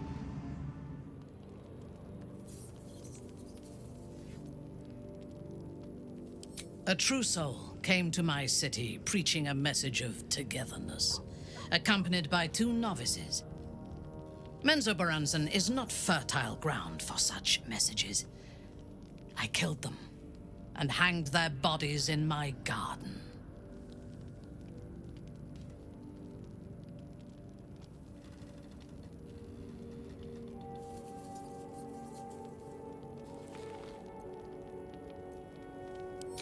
I thought so too. This world is full of fools, after all. But in this instance, I was mistaken. Our visitors were not fools. They were bait. Even as the flesh sagged and sloughed away from their eyeless skulls, their audacity infuriated me. I had to know where they came from. And whoever sent them was counting on my curiosity overcoming my caution.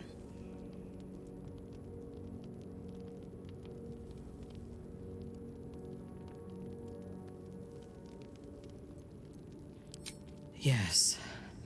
All it took was a simple act of necromancy, and the corpses told me where I needed to strike. Moonrise Towers.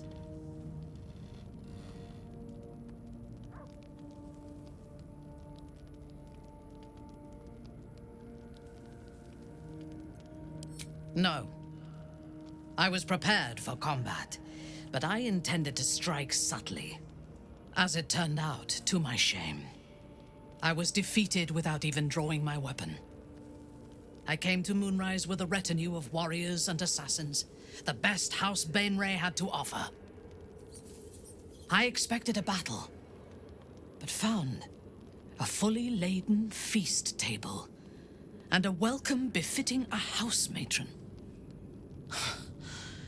Ketheric expected us, expected me, and I fell for his flattery.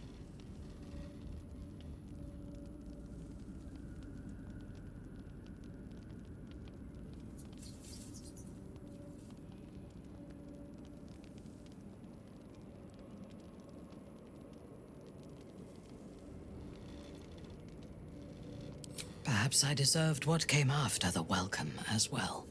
Ketheric proposed an alliance between Moonrise and Menzoberranzan. I admit I was captivated by him.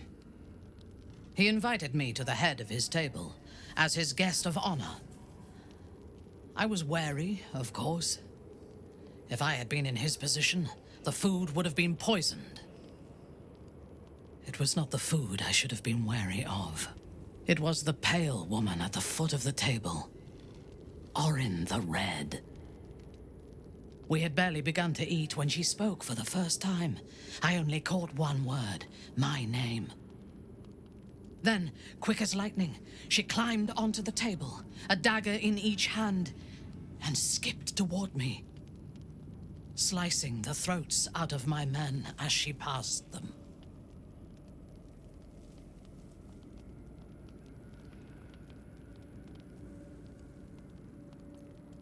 Few things frighten me. Orin is one of them. Ketheric held me still, his hand on my shoulder, the grip tight enough to crack the bone. When Orin stood before me, she touched the dagger to my eye, drawing out a tear of blood.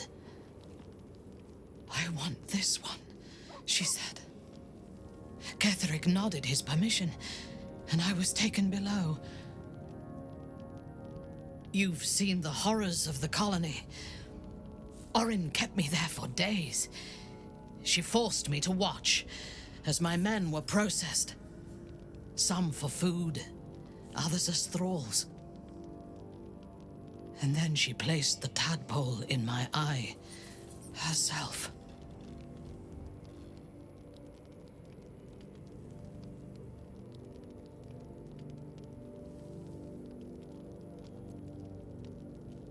I deserved it. I was passive, weak, proud. You know the rest as well as I do. There were massacres before the Grove. Religious communities mostly. Those who refused to convert. Then there was you, and now there is freedom. Soon there will be vengeance.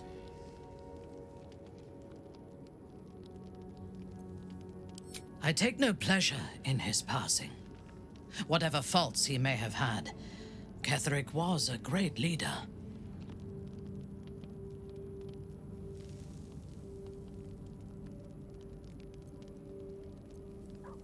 Of course. He ruled Moonrise for centuries. That in itself deserves respect. I believe he was an honorable man, but the gods used him as their plaything. First, Shah and her sister, then the three behind the Absolute. I sympathize.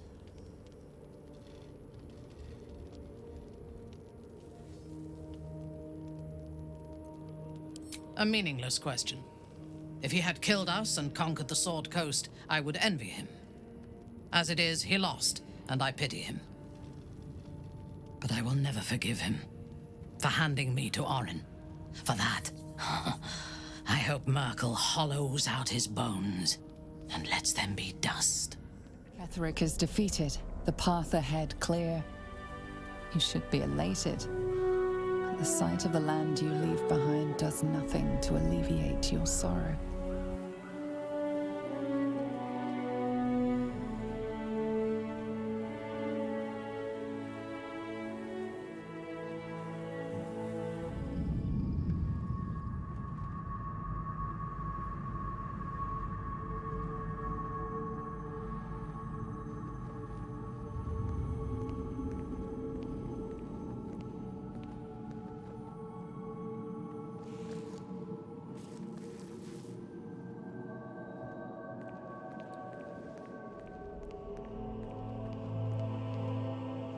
Sergeant, if you are here, I presume Wern's Rock is secure, and preparations for my inauguration are complete.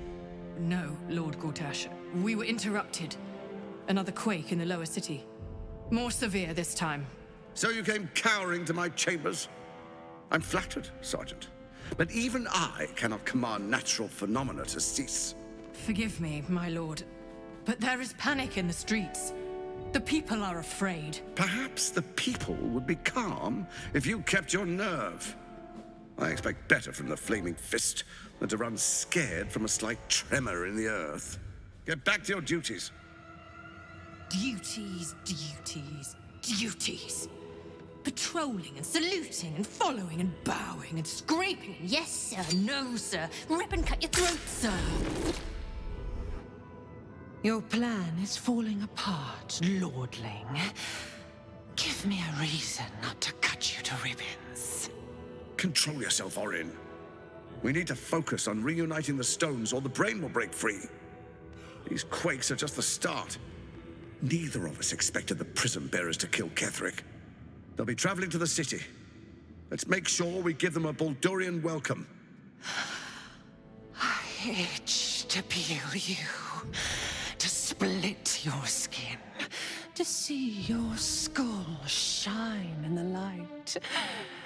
Little tyrant. Lucky for you, I harvested a whole family of living flesh in Rivington at high sun. They will sate my blade thirst tonight. Oh, but tomorrow, and tomorrow, and tomorrow, and tomorrow, my blades will thirst again.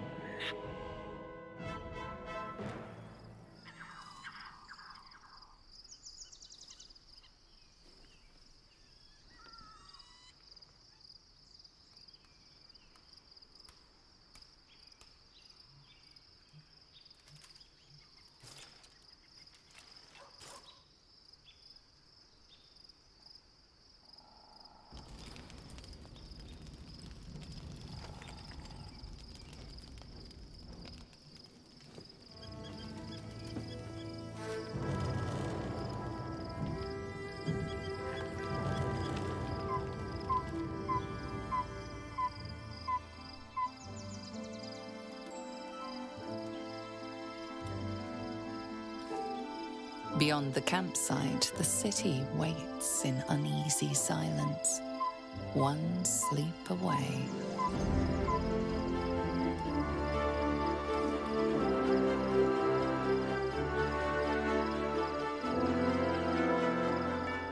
The events of the last days weigh heavily upon you.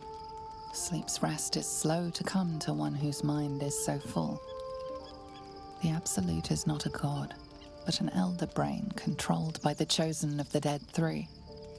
They mean to use it to take control of the Sword Coast. All who carry the tadpole are governed by the brain, and by extension, the chosen. It will take but one order to transform them into an army of mind flayers. This would have been your fate too, were it not for the astral prison and the mysterious visitor inside of it. With her help, you have uncovered the cult for what it really is. A plan of conquest orchestrated by the gods of death themselves. Together, you have the power to thwart the Dead Three. If you follow this path to its end, the Elder Brain will not answer to the Chosen. It will answer to you. Will you liberate them from their parasites and their religious delusions? Or will you use the power you gain for your own purposes?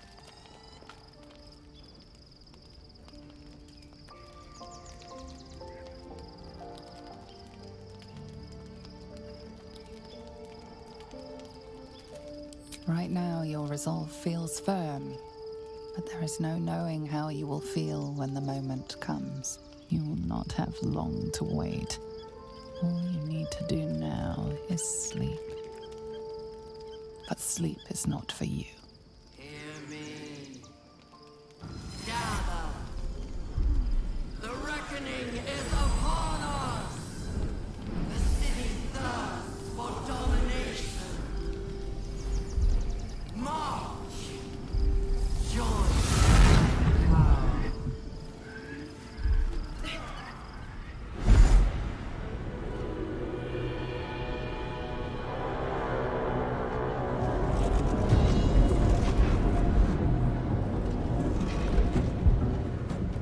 That thing's not going to hold together much longer.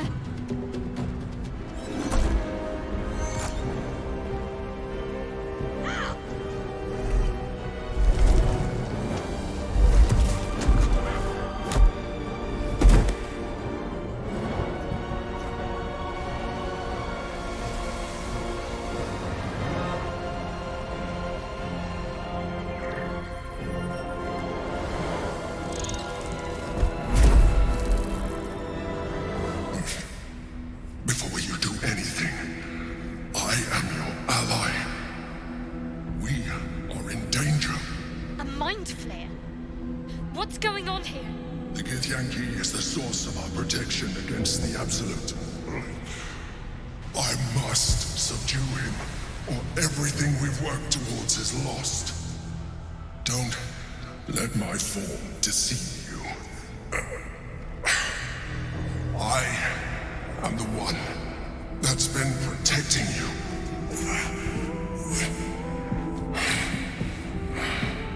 I am the one that came to you in your dreams.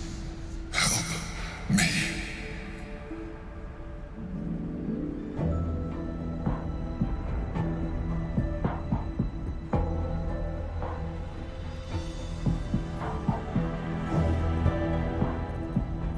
I am the reason you are free. We are more alike than you want to admit. Look past it. I know you don't want to, but you must. Now, help me.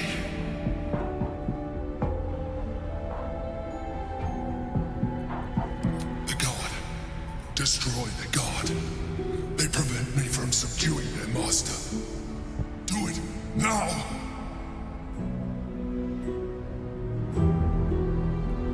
Together, we can turn the tide.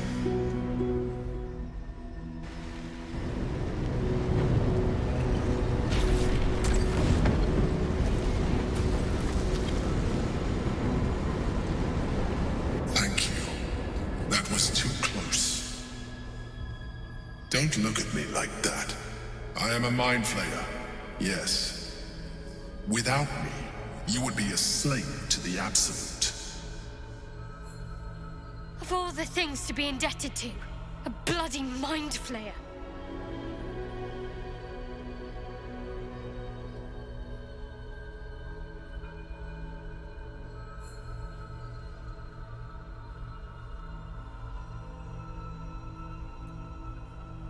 We fought to tame Prince Orpheus, the son of Gith herself. His power has been the source of your continued protection against the voice of the Absolute. The power to disrupt hive-mind communication. It is the same power that enabled Orpheus, his mother, to bring about the fall of the Illithid Empire eons ago. A power she passed on to him, and that I leveraged for you. When Orpheus's mother left, a usurper took her place. Vlaakith declared herself queen of the Githyanki. Vlaakith wanted his power, but Orpheus rose against her, and so she sealed him and his honor guard within this prison. Bound by infernal chains, Orpheus could never leave. Bound by duty, his guard never would. They were close to breaking my hold on that prince. And if they had succeeded, we would be lost. I am relieved. You have embraced your potential enough that you could help me eliminate them. Alone, Orpheus will be much easier to control.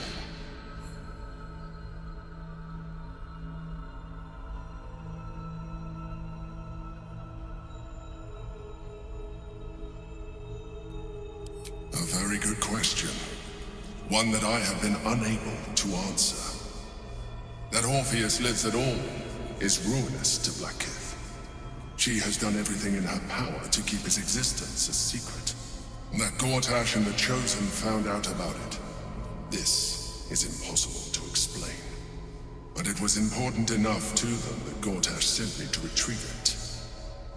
The moment I found it, I felt a change. My free will returning. I followed the feeling inside, and found Orpheus. I realized what the prison was for. Containment. While my body was within the prison's bounds, my mind was free. I could resist the Elder Brain, the Chosen. Better yet, I could plan to overthrow them. All I needed to do was subdue Orpheus, and find allies in the outer world. You.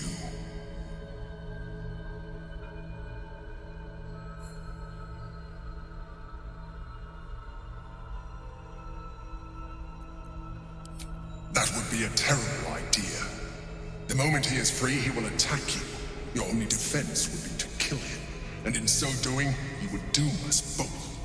Even though he is subdued, you feel Orpheus's revulsion. A pulsing hatred that cannot be contained. The Emperor is telling the truth. To him, you are just another wretched Illithid. You carry a tadpole. As far as Orpheus is concerned, you are already a Illithid, a sworn enemy, just like me. As an Illithid, I have far surpassed who I ever was before. You, too, should embrace this change.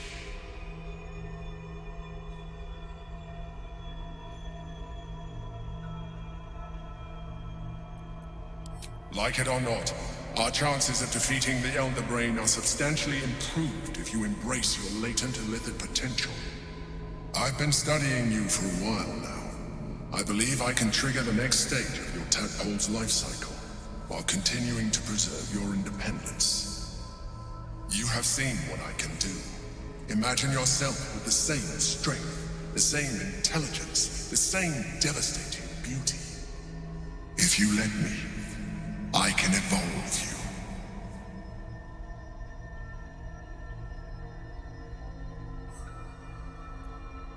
I understand. Let us hope then that your present self will be sufficient to deal with 3 gods of death and a giant magically enhanced Elder Brain. We mustn't lose focus. We need to resume our journey. You heard the Chosen. The Brain has gone to the city, and the army marches to follow. We must not let them reach it.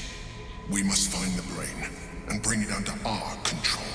Unnerving though it is, if we are to face an Elder Brain, we could have no better ally than an Illithid. The Emperor is the reason we have made it this far. And if the Gith Prince's suffering is the price of our survival, so be it.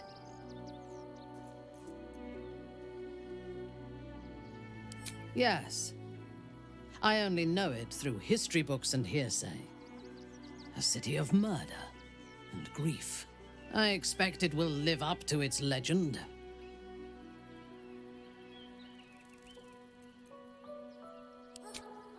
From the still, dark waters of Lake Donegarten to the black academies of Tierbresh, it is a city of wonders and terror. But it is not my home anymore. If I were to return, I would be denied all of its wonders and shown only the terror.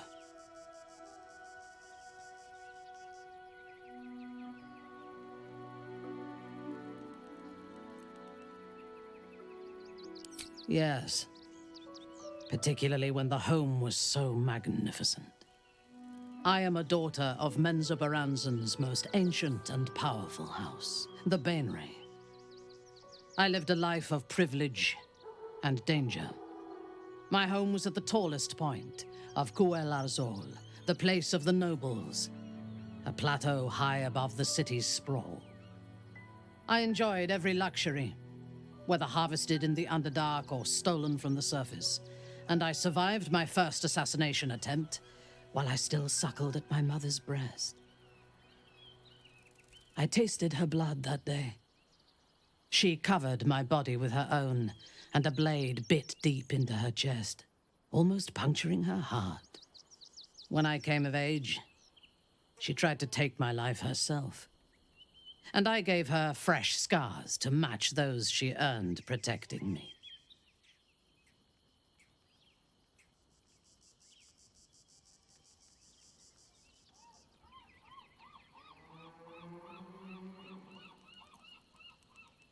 Yes. My house trained me to be a soldier in Loth's service, and my mother showed me how to survive the perils of society. She taught me to be resilient and to guard my heart from those who cannot be trusted, literally and figuratively. When I choose to let somebody close, I do not do so lightly. That gives a great depth of meaning to the bonds I do share. Excuse me. I can't find my mum. She was sick. She had spots on her face and hands. She went to go get some herbs, and she was supposed to come back the same day. That was last 10 day, though.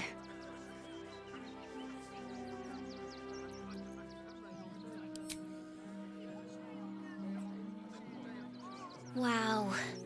Thanks. My mum would like this. She's the best cook in the world. And she taught me, too. I'll look for her. I think she'll probably come soon. I do not understand why the matrons, patriarchs, of the city do not open their gates to the refugees.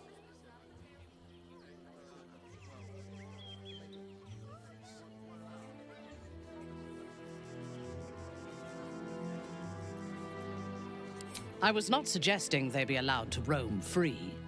They should be put to work. The city needs laborers and fodder to protect it.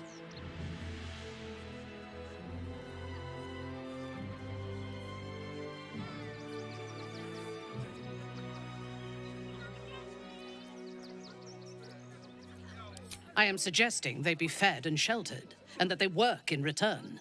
Call it whatever you wish. Perhaps you think it would be better for them to starve or be slaughtered here, while the citizens hide behind their walls.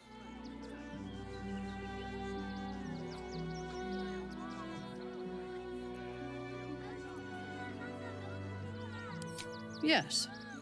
And if they work hard enough for long enough, the city might allow them to earn their freedom one day. Welcome, adventurer. I take it you're new to Rivington. No doubt you came here to choose from my fine selection of weapons. Yes, I seem to have it all. Clubs, swords, maces, bows, cutting and gutting galore. Why don't we see if we can find the perfect weapon for you?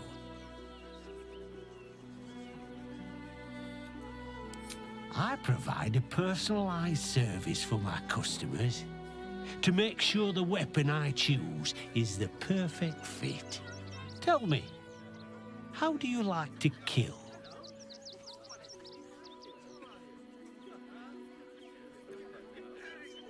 I see.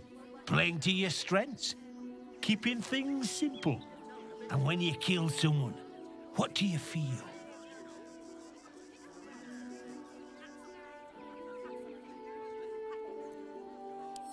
Killing holds no fear for you, does it? You understand what it takes and what it gives. One more question, if you'll humour me. Do you think you could turn your weapon on those closest to you?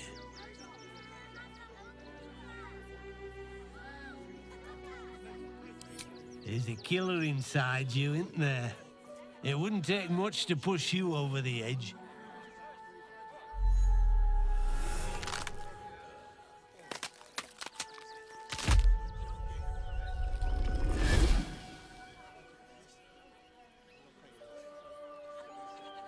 So, you're the lick-spittle who crushed the Bone Lord's thrall. Have you come begging, sniffing for our stones? Gortash won't like that. A throat his black hand can't choke the spit from. Oh, you could kill him. Let him close and make him feel the tickle of your blade between his ribs. When you find the Lordling, tell him Orin is watching. I am not on edge. I am alert, as you should be too. Orin could be anywhere, could be anyone. Despite her protestations to the contrary, it is clear that Minthara is afraid.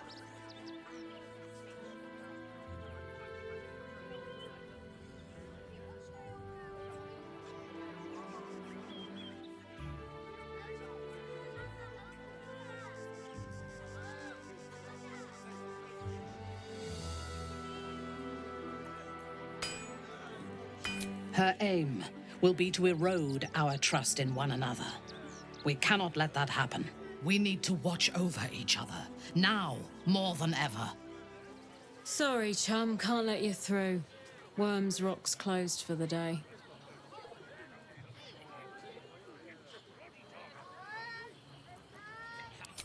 Valeria? Well, I'm not messing about with a murder inquiry for damn sure. Straight ahead across the bridge. A blind ogre couldn't miss it. Halt! We do not know how you gained entry, but your trespass shall not be punished. Lord Gortash has been expecting you. The Watcher's presence fades, but another takes its place. Confident, dominant, commanding. My most esteemed guest, we meet at last. I am Lord Enver Gortash. You are the prison-bearer, slayer of the dread General Ketheric Thorm. I welcome you to Baldur's Gate, my city.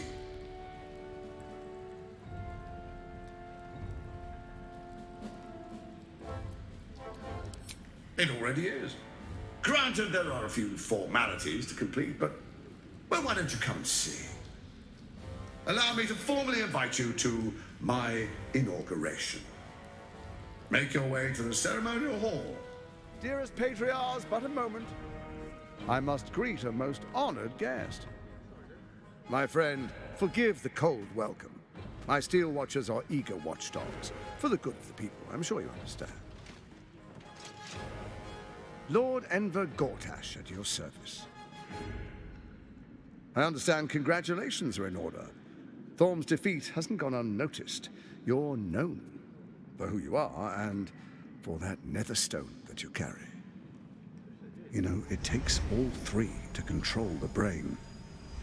Without Thorm's, it's become vexingly willful. The quakes are a clear warning. If nobody steps in soon, it'll free itself from the authority of the crown. I expect it'll start with turning the Sword Coasts infected. You among them. That prism of yours won't last indefinitely. Next, the grand design. The Mind Flayer Empire reborn. If we're lucky, we'll become slaves. If we're unlucky, well, not the most thrilling of prospects, but it's a fate that can be avoided. If you and I come to an understanding, together we can still restore authority over the brain. Gortash always did have an eye for opportunity.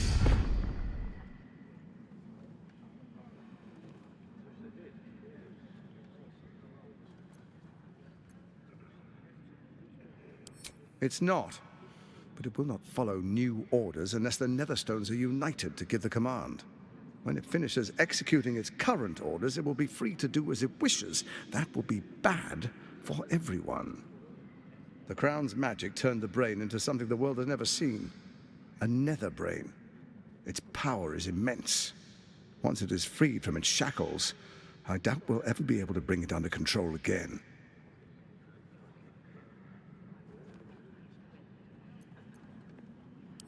The likes of you stand to benefit from the likes of me. There's an old wisdom. A brittle alliance can never be mended. It can only break. With Ketheric gone, Orin proved treacherous. Baal's chosen wants the Netherstones for herself. She only cares for blood. And your blood and mine are of particular interest to her.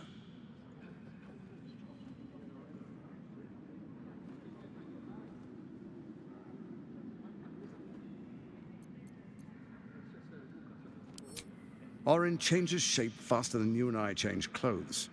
You know, she's tricked you before. She's targeted me as well.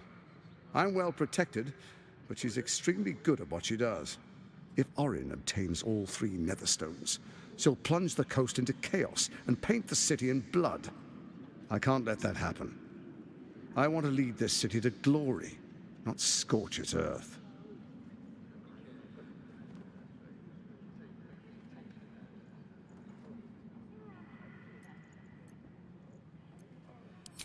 I'd like to propose a pact, a divine oath sworn upon spirit and flesh.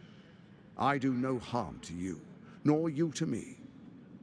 Furthermore, you'll have nothing to fear from my steel watch while our pact stands. Thorm's stone is yours to keep. When you slay Orin and take her stone, you bring it here, so the 3 are united once again. Together we rule Faerun as kings. No, more than kings. Gods. We rule as the Absolute. What do you say? Shall we be allies? I can detect no deceit. This alliance could serve us well. And if it does not, well, we need not honor it. He wants what we want. Orin dead, and the Elder Brain subjugated. An alliance would serve us well.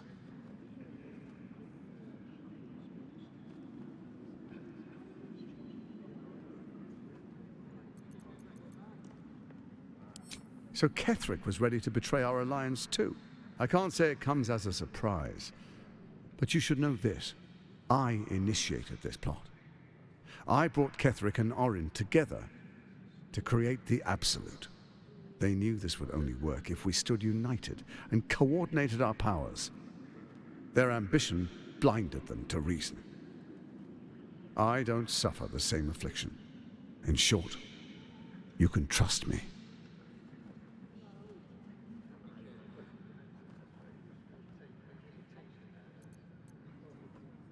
What a shame to refuse the power of a god.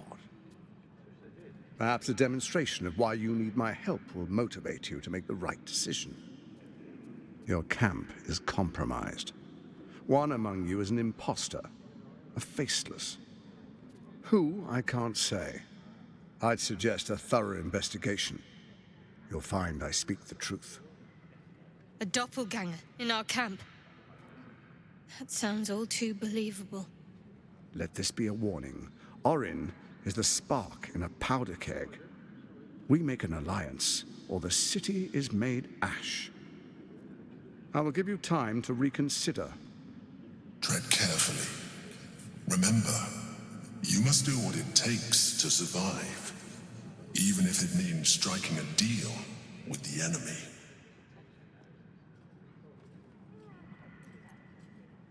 Oh, but I most certainly am not. Now, come. Be witness as I make history as the first Archduke of Baldur's Gate.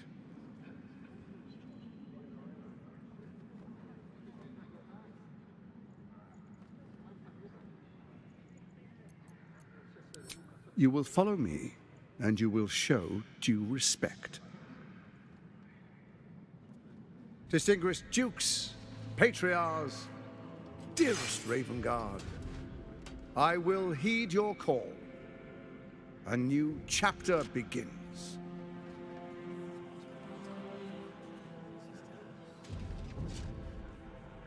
Enver Gortash, swearest thou by Balduran's blade to defend the citizens of Baldur's Gate from enemies within and without? I swear.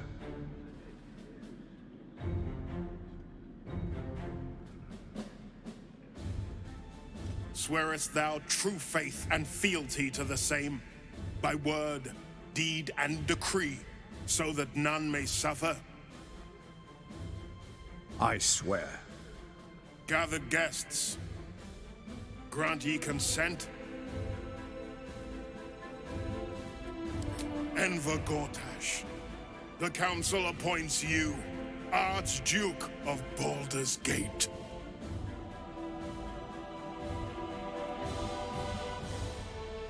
My friends, the Steel Watch stands ready. Let its blade fall on any who would diminish our city.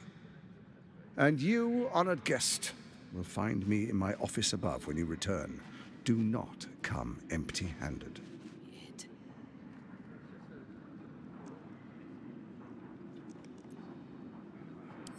He is rather fond of himself. If he truly intends to be the savior of Baldur's Gate, perhaps he has reason to be.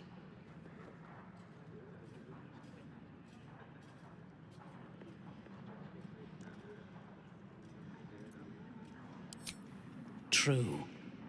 His mistake was choosing the wrong allies. Ketheric was reliant on his god instead of his own strength, and Orin does not understand power and control. Only blood.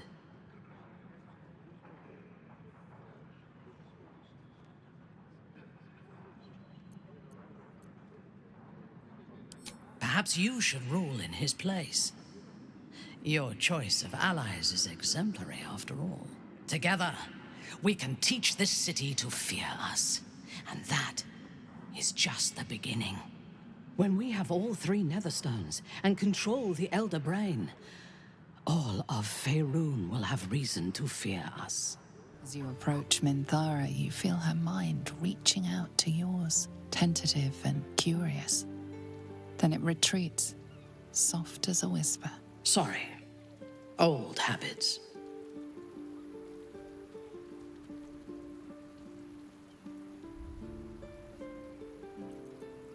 I did not ask permission.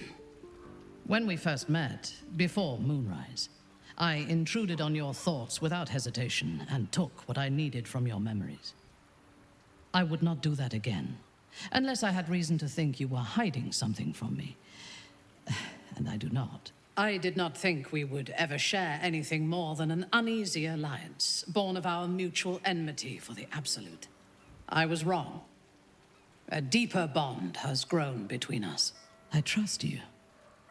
But I would like to touch your thoughts again, now that my mind is my own. May I?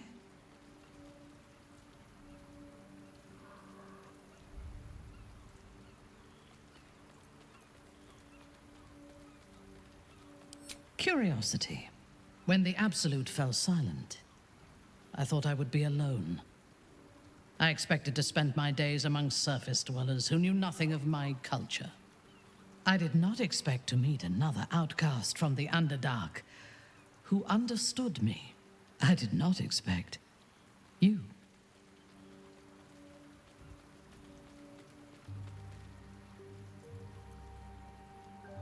I have been told that I am special since my mother first held me in her arms. The burden of expectation. Before the Absolute, I lived a life of certainties. I knew that I was destined for greatness because I was born to it. I also knew that my inherited privilege came with a cost. That the bonds of fellowship and family could be broken by envy and ambition. I could not enjoy the taste of food for fear of poisoning, and I could not enjoy the company of lovers and friends because I feared they hid knives behind their smiles. In spite of the danger, I was happy. I knew myself, and I understood the world around me. Now, nothing is certain.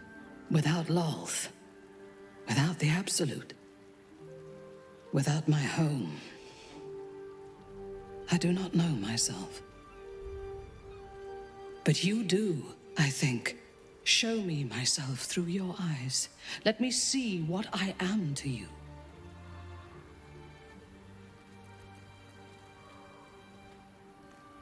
She joins her thoughts with yours, and you are as one. You share in her strength of mind and formidable will, but also the doubts that eat at her conviction. Those doubts cluster in swarms, and the thickest is around her sense of self. She pushes past, revealing the image of her you hold in your mind. What does she see?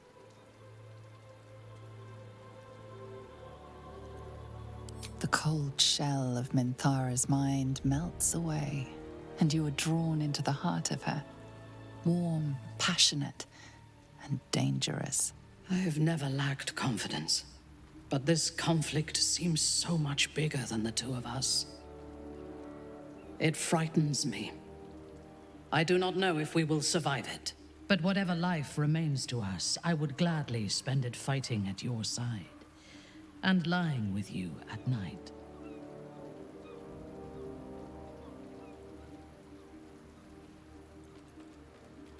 Her mind touches yours, feather light and hesitant.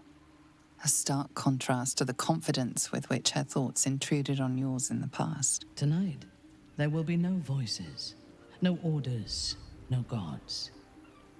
I belong only to you. Violence erupts here. My home. My refuge in this city of stone and steel. Your eyes, Stira. There is pain, endless and deep, but also devotion, blazing like the sun. You're in love, are you not?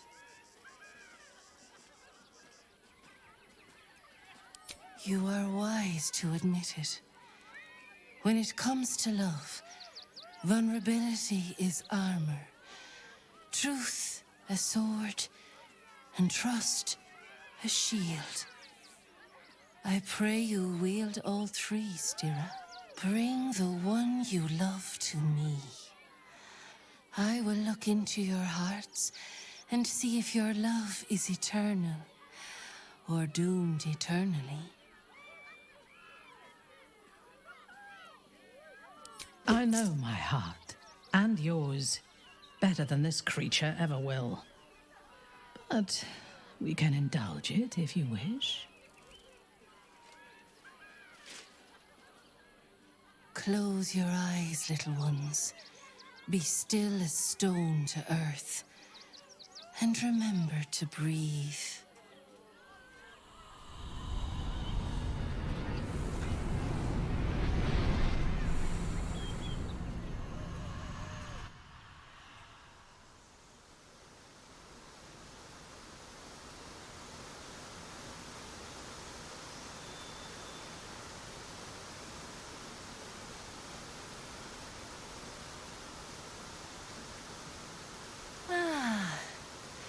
Glorious. Your bond is sweeter than nature's dew. I see you, know you, but do you know one another? Minthara. A mask of ice hides a heart of pure fire. You do well to call her close. Listen. Think. What does the Drow miss most about the Underdark?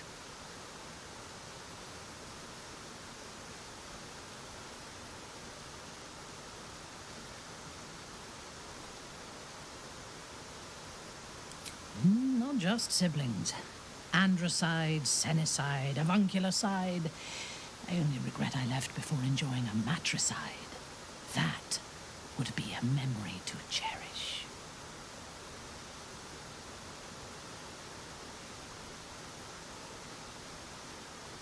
Your bond beats in pleasure. It is an honor to behold. Many pass through our lives, their touch rippling across time. But who does Minthara admire the most?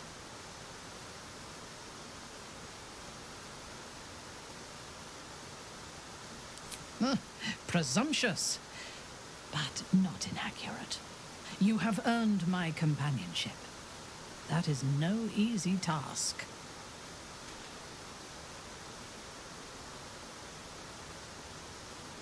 Our touch has been that of sunlight. But now we must ask the deep, the difficult. Those with an icy facade hide their true selves well.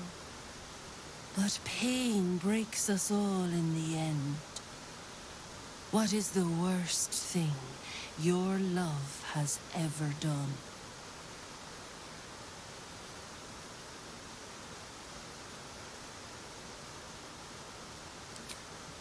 I do not know what weakness of mine allowed them to take me. That haunts me more than anything they did to me.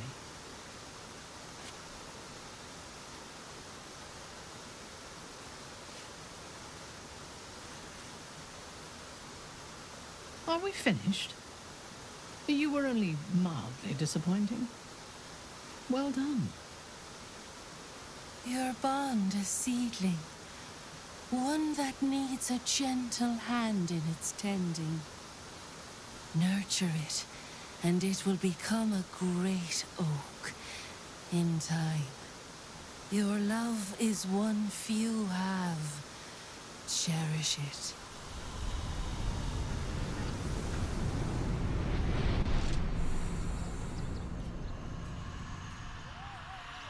Go in peace, seedlings. And know that you made one whose heart was long quiet beat with love anew.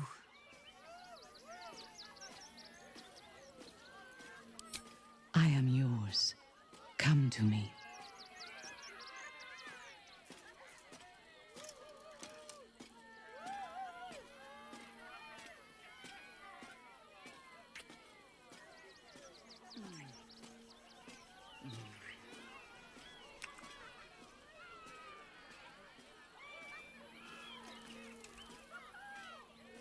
You give me courage.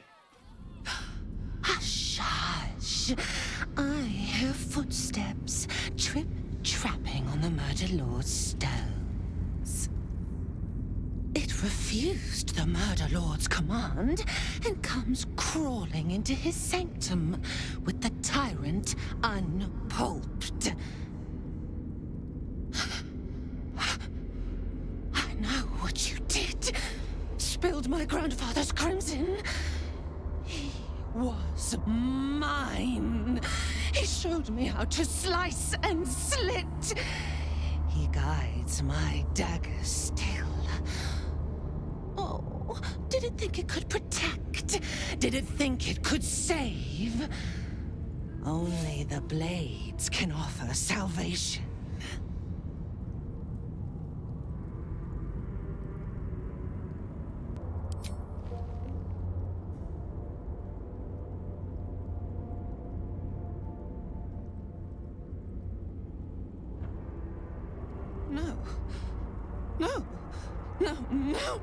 No! He didn't! He didn't! Filthy, pig-mouthed little liar! Grandfather loved me. He worshipped me. These petty smearings will not save you.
Not him.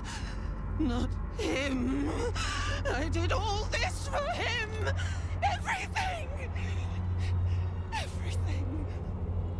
No, Orin. You did this for me. Father, they lied to me. They lie. Hush, child. No more doubts. No more fears. No more Orin. Become murder.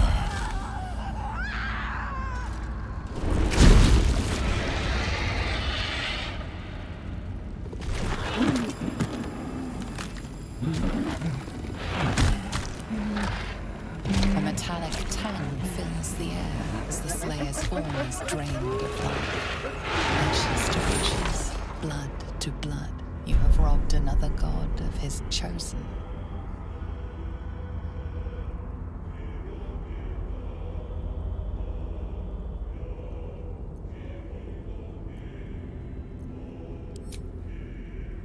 A glint of light on something in the blood catches your eye.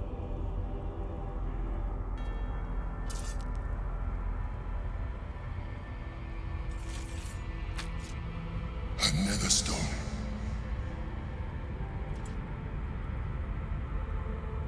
Only one chosen remains. And that's still one too many. Find Gortash and take his nether stone. Hard to believe she is dead, after all that she did to me. I do not often doubt myself. But surviving Orin took courage and strength I was not sure I had. I could not have faced her without you.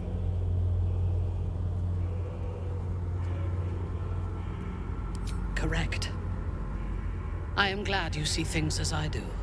No matter what victory we have won, we cannot afford to relax our guard. While the brain is still free, and we are still infected, we will never be safe. But we can talk of this later. For now, let us be glad that we still draw breath, and that Orin does not.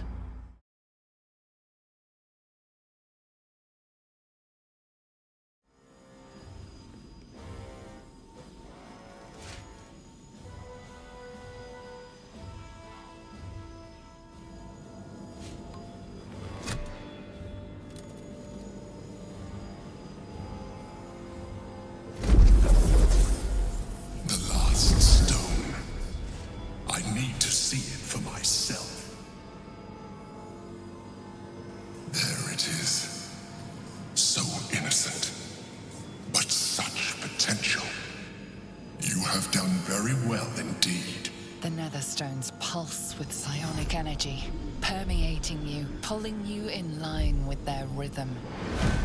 The thrum quickens, rising, cresting on a single feeling. A location. A moving pool beneath the city itself. So that's where the Chosen imprisoned the brain.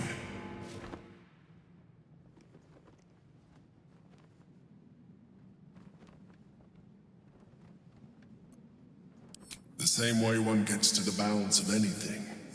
The sewers. When we reach the pool, we will find the brain, and we will end this. In death, thraldom, or freedom. But a word of caution.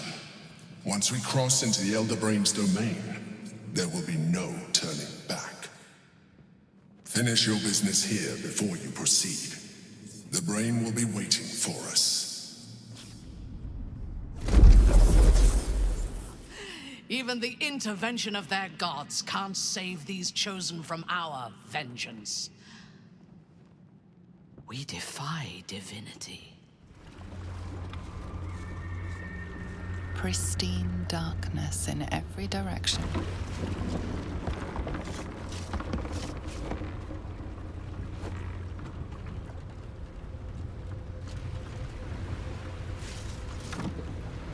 Silence, but for the gentle, rhythmic slap of water on rock as your vessel cuts through.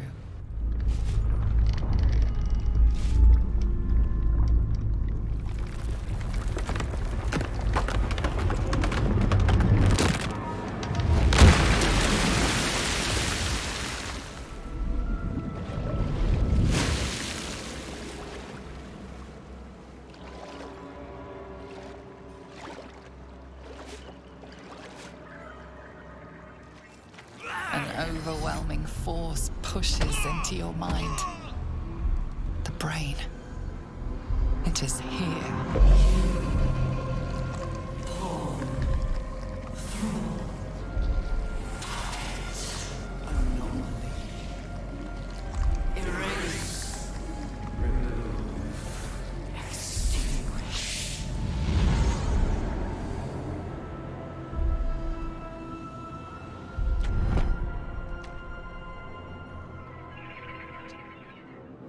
It's close. Have the stones ready. Your blood slows. Your senses strung so tight they could snap in an instant.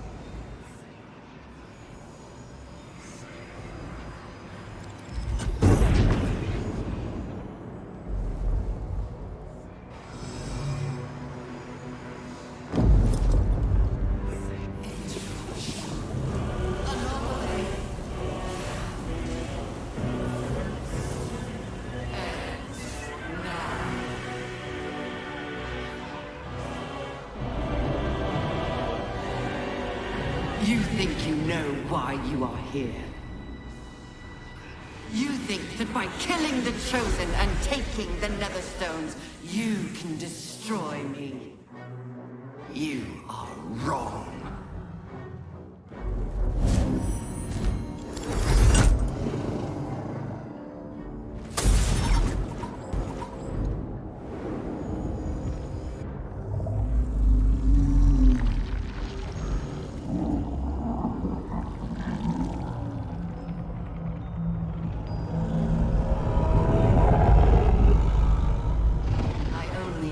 One Netherstone loosened from the Chosen's grasp to guarantee my freedom.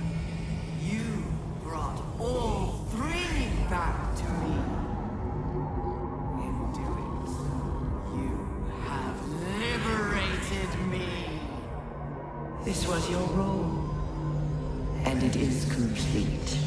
Now you will witness the grand design. No! The abomination shall witness our vengeance! Refocus your efforts!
You out just in time. The situation is worse than I thought. This is an Elder Brain, no longer. The magic of the crown has caused it to evolve.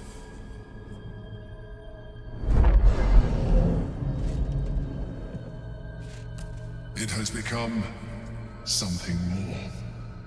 A Nether Brain.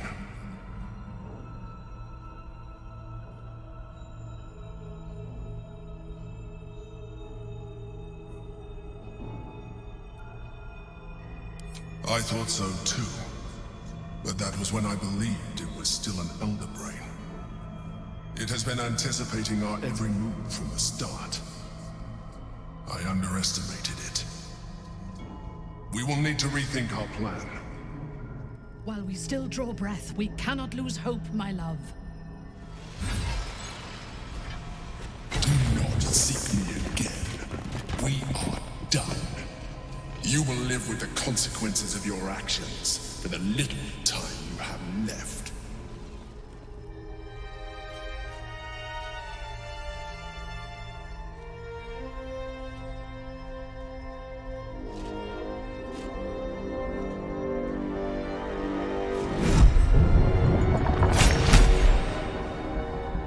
As the Githyanki prince takes his blade, a silent cry pierces your head. It's unlike any sensation you've ever felt. You reek of Illithid.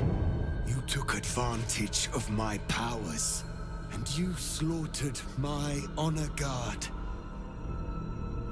Nonetheless, it seems we must be allies. You may address me as Your Majesty.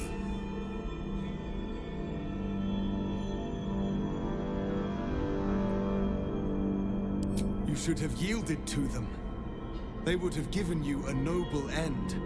Any worthy individual destined to become Geik would have done so. My guard would have freed me, and I would have stopped the Elder Brain before it evolved into a Nether Brain. All that suffering, avoidable, were it not for the choices you made.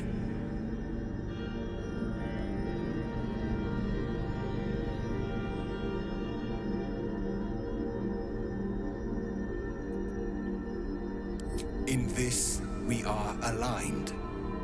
I am obliged to overlook your transgressions. We will destroy the Netherbrain together, and put a stop to this nascent empire before it expands into the stars. The Geik was correct about one thing. The Netherbrain's power is beyond us. The hardest metal in the world would not cut through its mind, for it is made of thought itself. At this point, it will take an Illithid to unleash the full potential of the Netherstones.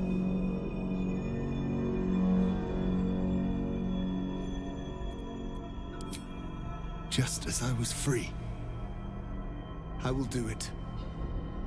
I will become Illithid.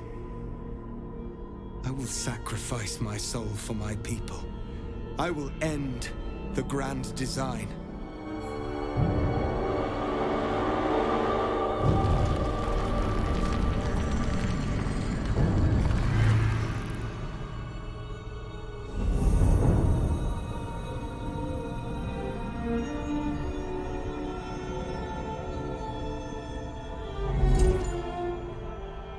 All to wield these.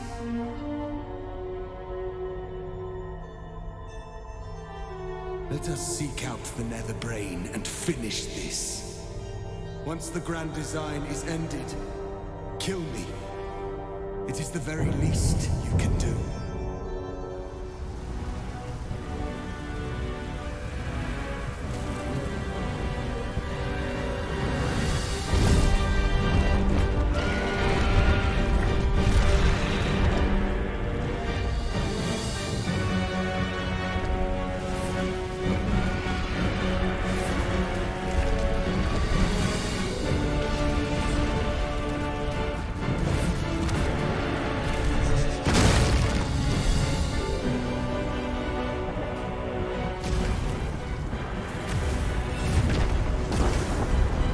Does your blood sing as mine does, my love? There is no time for words. Let us join the battle. No. If this is to be our end, we will die together.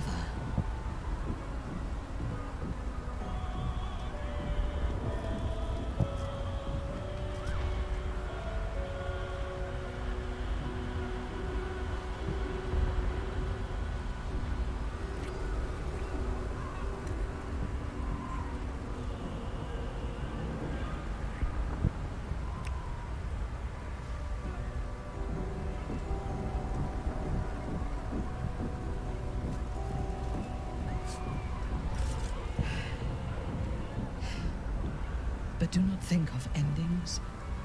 Think of the glorious battle to come, and rejoice that we have a part in it. We are in the midst of a battle against a being that can kill worlds with a thought, and we are still standing. I am faring exceptionally well, given the circumstances. I know that we can. If you have doubts, rid yourself of them. They are infectious.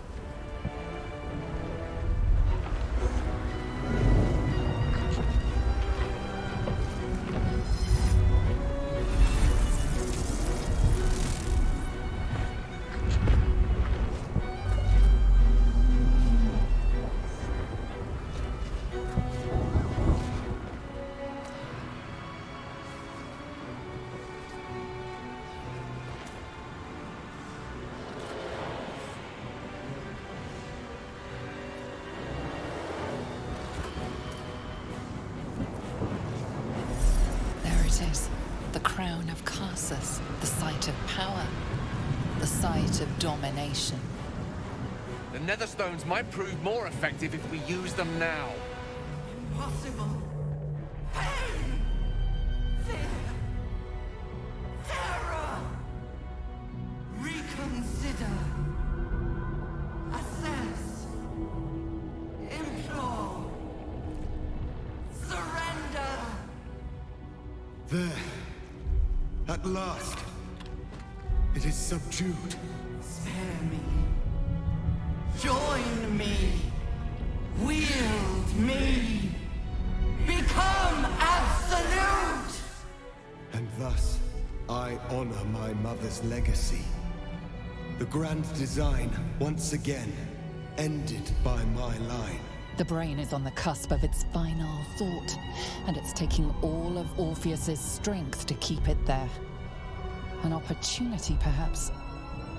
This is the moment, my love. The moment in which we make a new world for ourselves.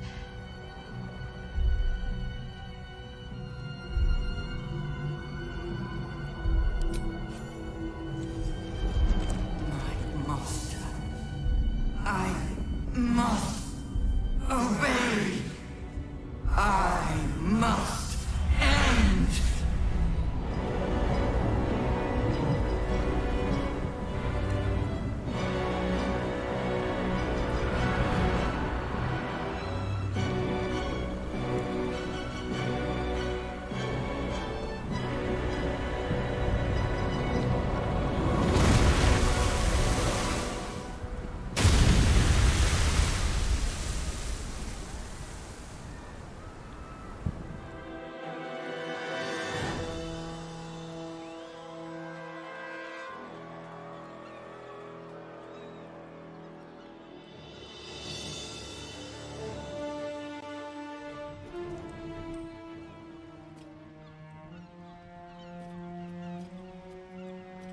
The loss of a mind is a terrible thing, but this time, I think I'll make an exception. We are free. No more gods or monsters. Except those of our own making. Against all odds, we cured ourselves. Free from the parasite. Free from the prospect of seromorphosis. I can hardly believe it. We will not become accursed illithids.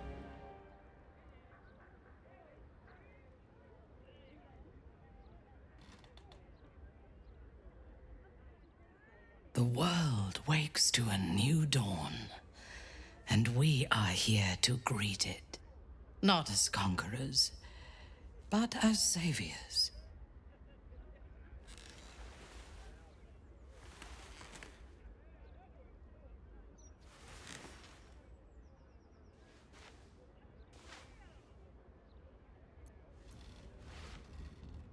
No.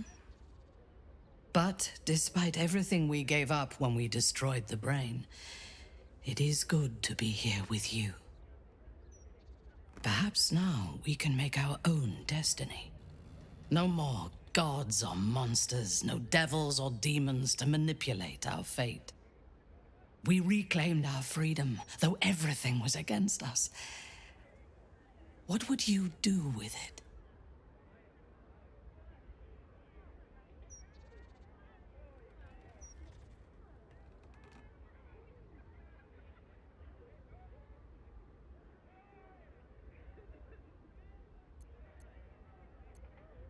Yes, that would be good. I'm sure my mother has missed me. She likes competition. We can put the Gondians back to work, rebuild the Steel Watch, and march on the Underdark with an unstoppable army at our back. And a song of conquest on our lips. It will be a glorious homecoming, and you will make a beautiful king. My name belongs to my mother, so our house will have a new name, your name, and the world will learn to fear it. But we can look to the future tomorrow, or the day after. Today, let us think only of ourselves in this moment. We have won a lifetime together.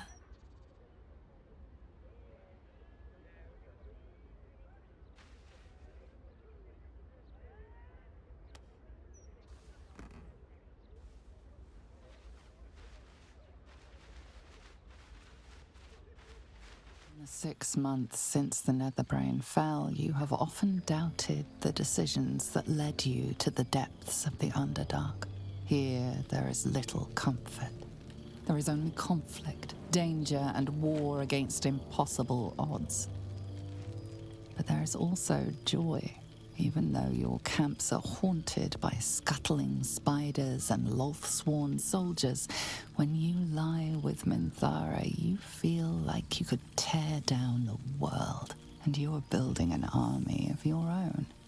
The outcasts, the exiles, and the rebels flock to your cause.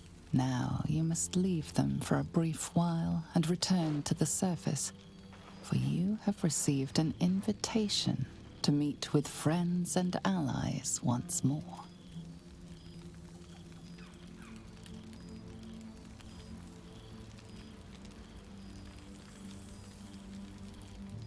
Thou wert called here, some from above, some below. For with thine bond, together thou hast kept the wheel of fate spinning when it threatened to halt. Though thou wert drawn far apart in the months after the collapse of the Absolute, tonight, fate renews thy bond once more. Thou shouldst take care to preserve it. It is a great weapon, wielded in the hand of good. Go.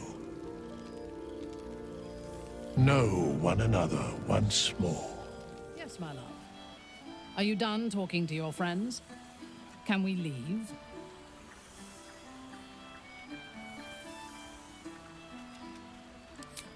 I have hosted gatherings of house matrons and high priestesses who wanted nothing more than to murder one another before the night was done. I have negotiated the handover of hostages and smiled politely while sensing a dagger at my back. I thought I was equal to anything, but this is also pleasant. And I am not even sure anyone here likes me.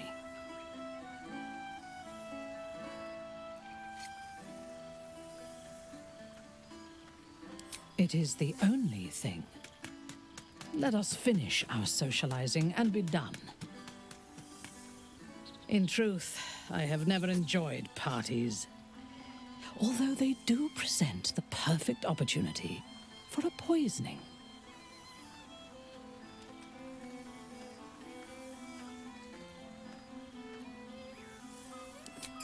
You assume I am joking?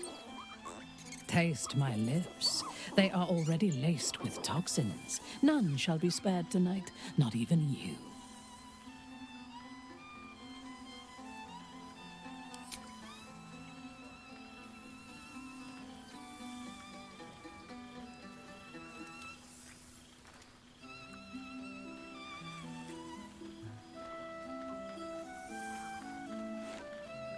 Now go. Mingle, carouse, indulge.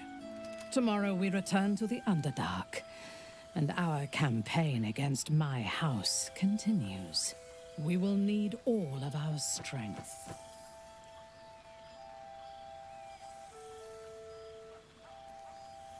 I know.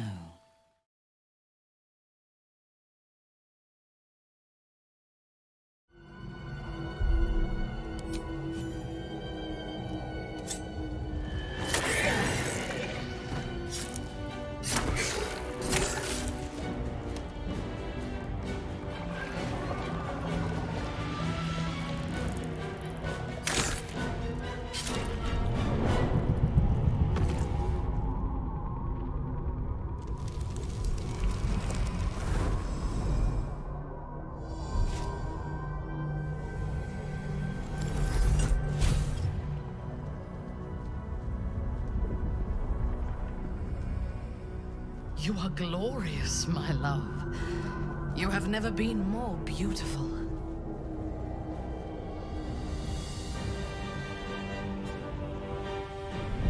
Together, conquer, rule, command!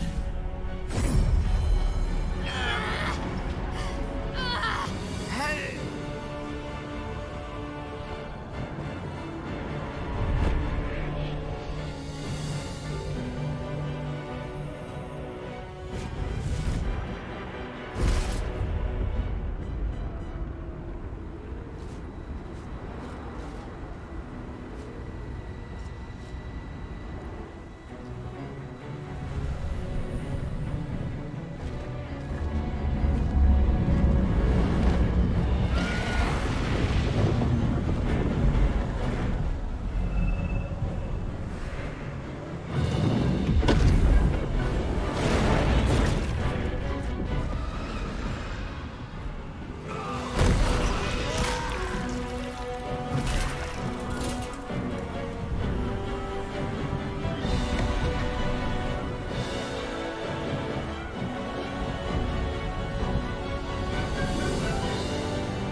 In my